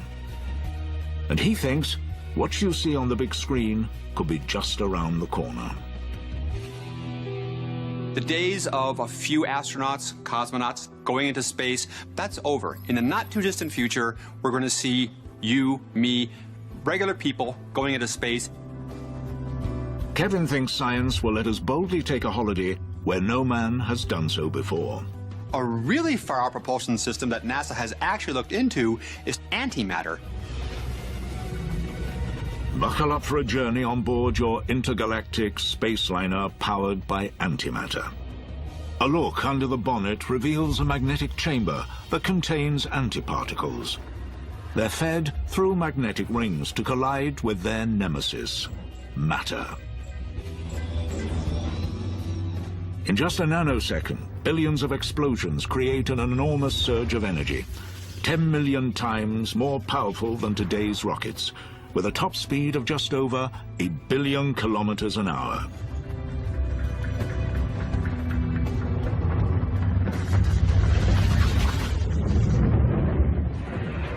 Distances to the planets are puny compared to the distances to the stars and galaxies beyond.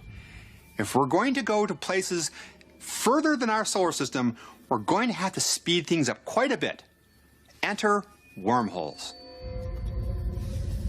Even flying at light speed to our nearest major galactic neighbor, Andromeda, gives new meaning to long haul. It's a 2.5 million year flight time. So if you're going to cruise beyond the Milky Way, you're going to need a serious shortcut. The name wormhole comes from an apple. Imagine a worm on the surface of the apple who wants to get to the other side. He can do it one of two ways. He can walk all the way around the outside, or he can chew through the middle. The second is a lot shorter, and that's the basic principle of a wormhole. If we could bend space-time, we could create a wormhole. a time-saving tunnel that connects two places trillions of kilometers apart. Wormholes might already exist and could become your intergalactic freeways to mind-boggling vacations.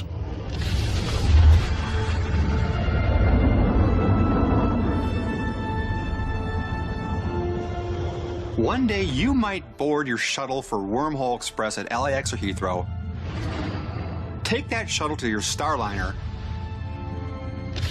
and zap!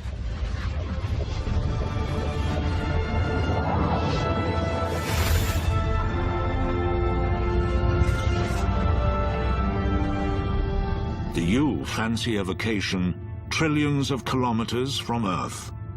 To holiday in a floating city? To soak up a different sun in a distant galaxy?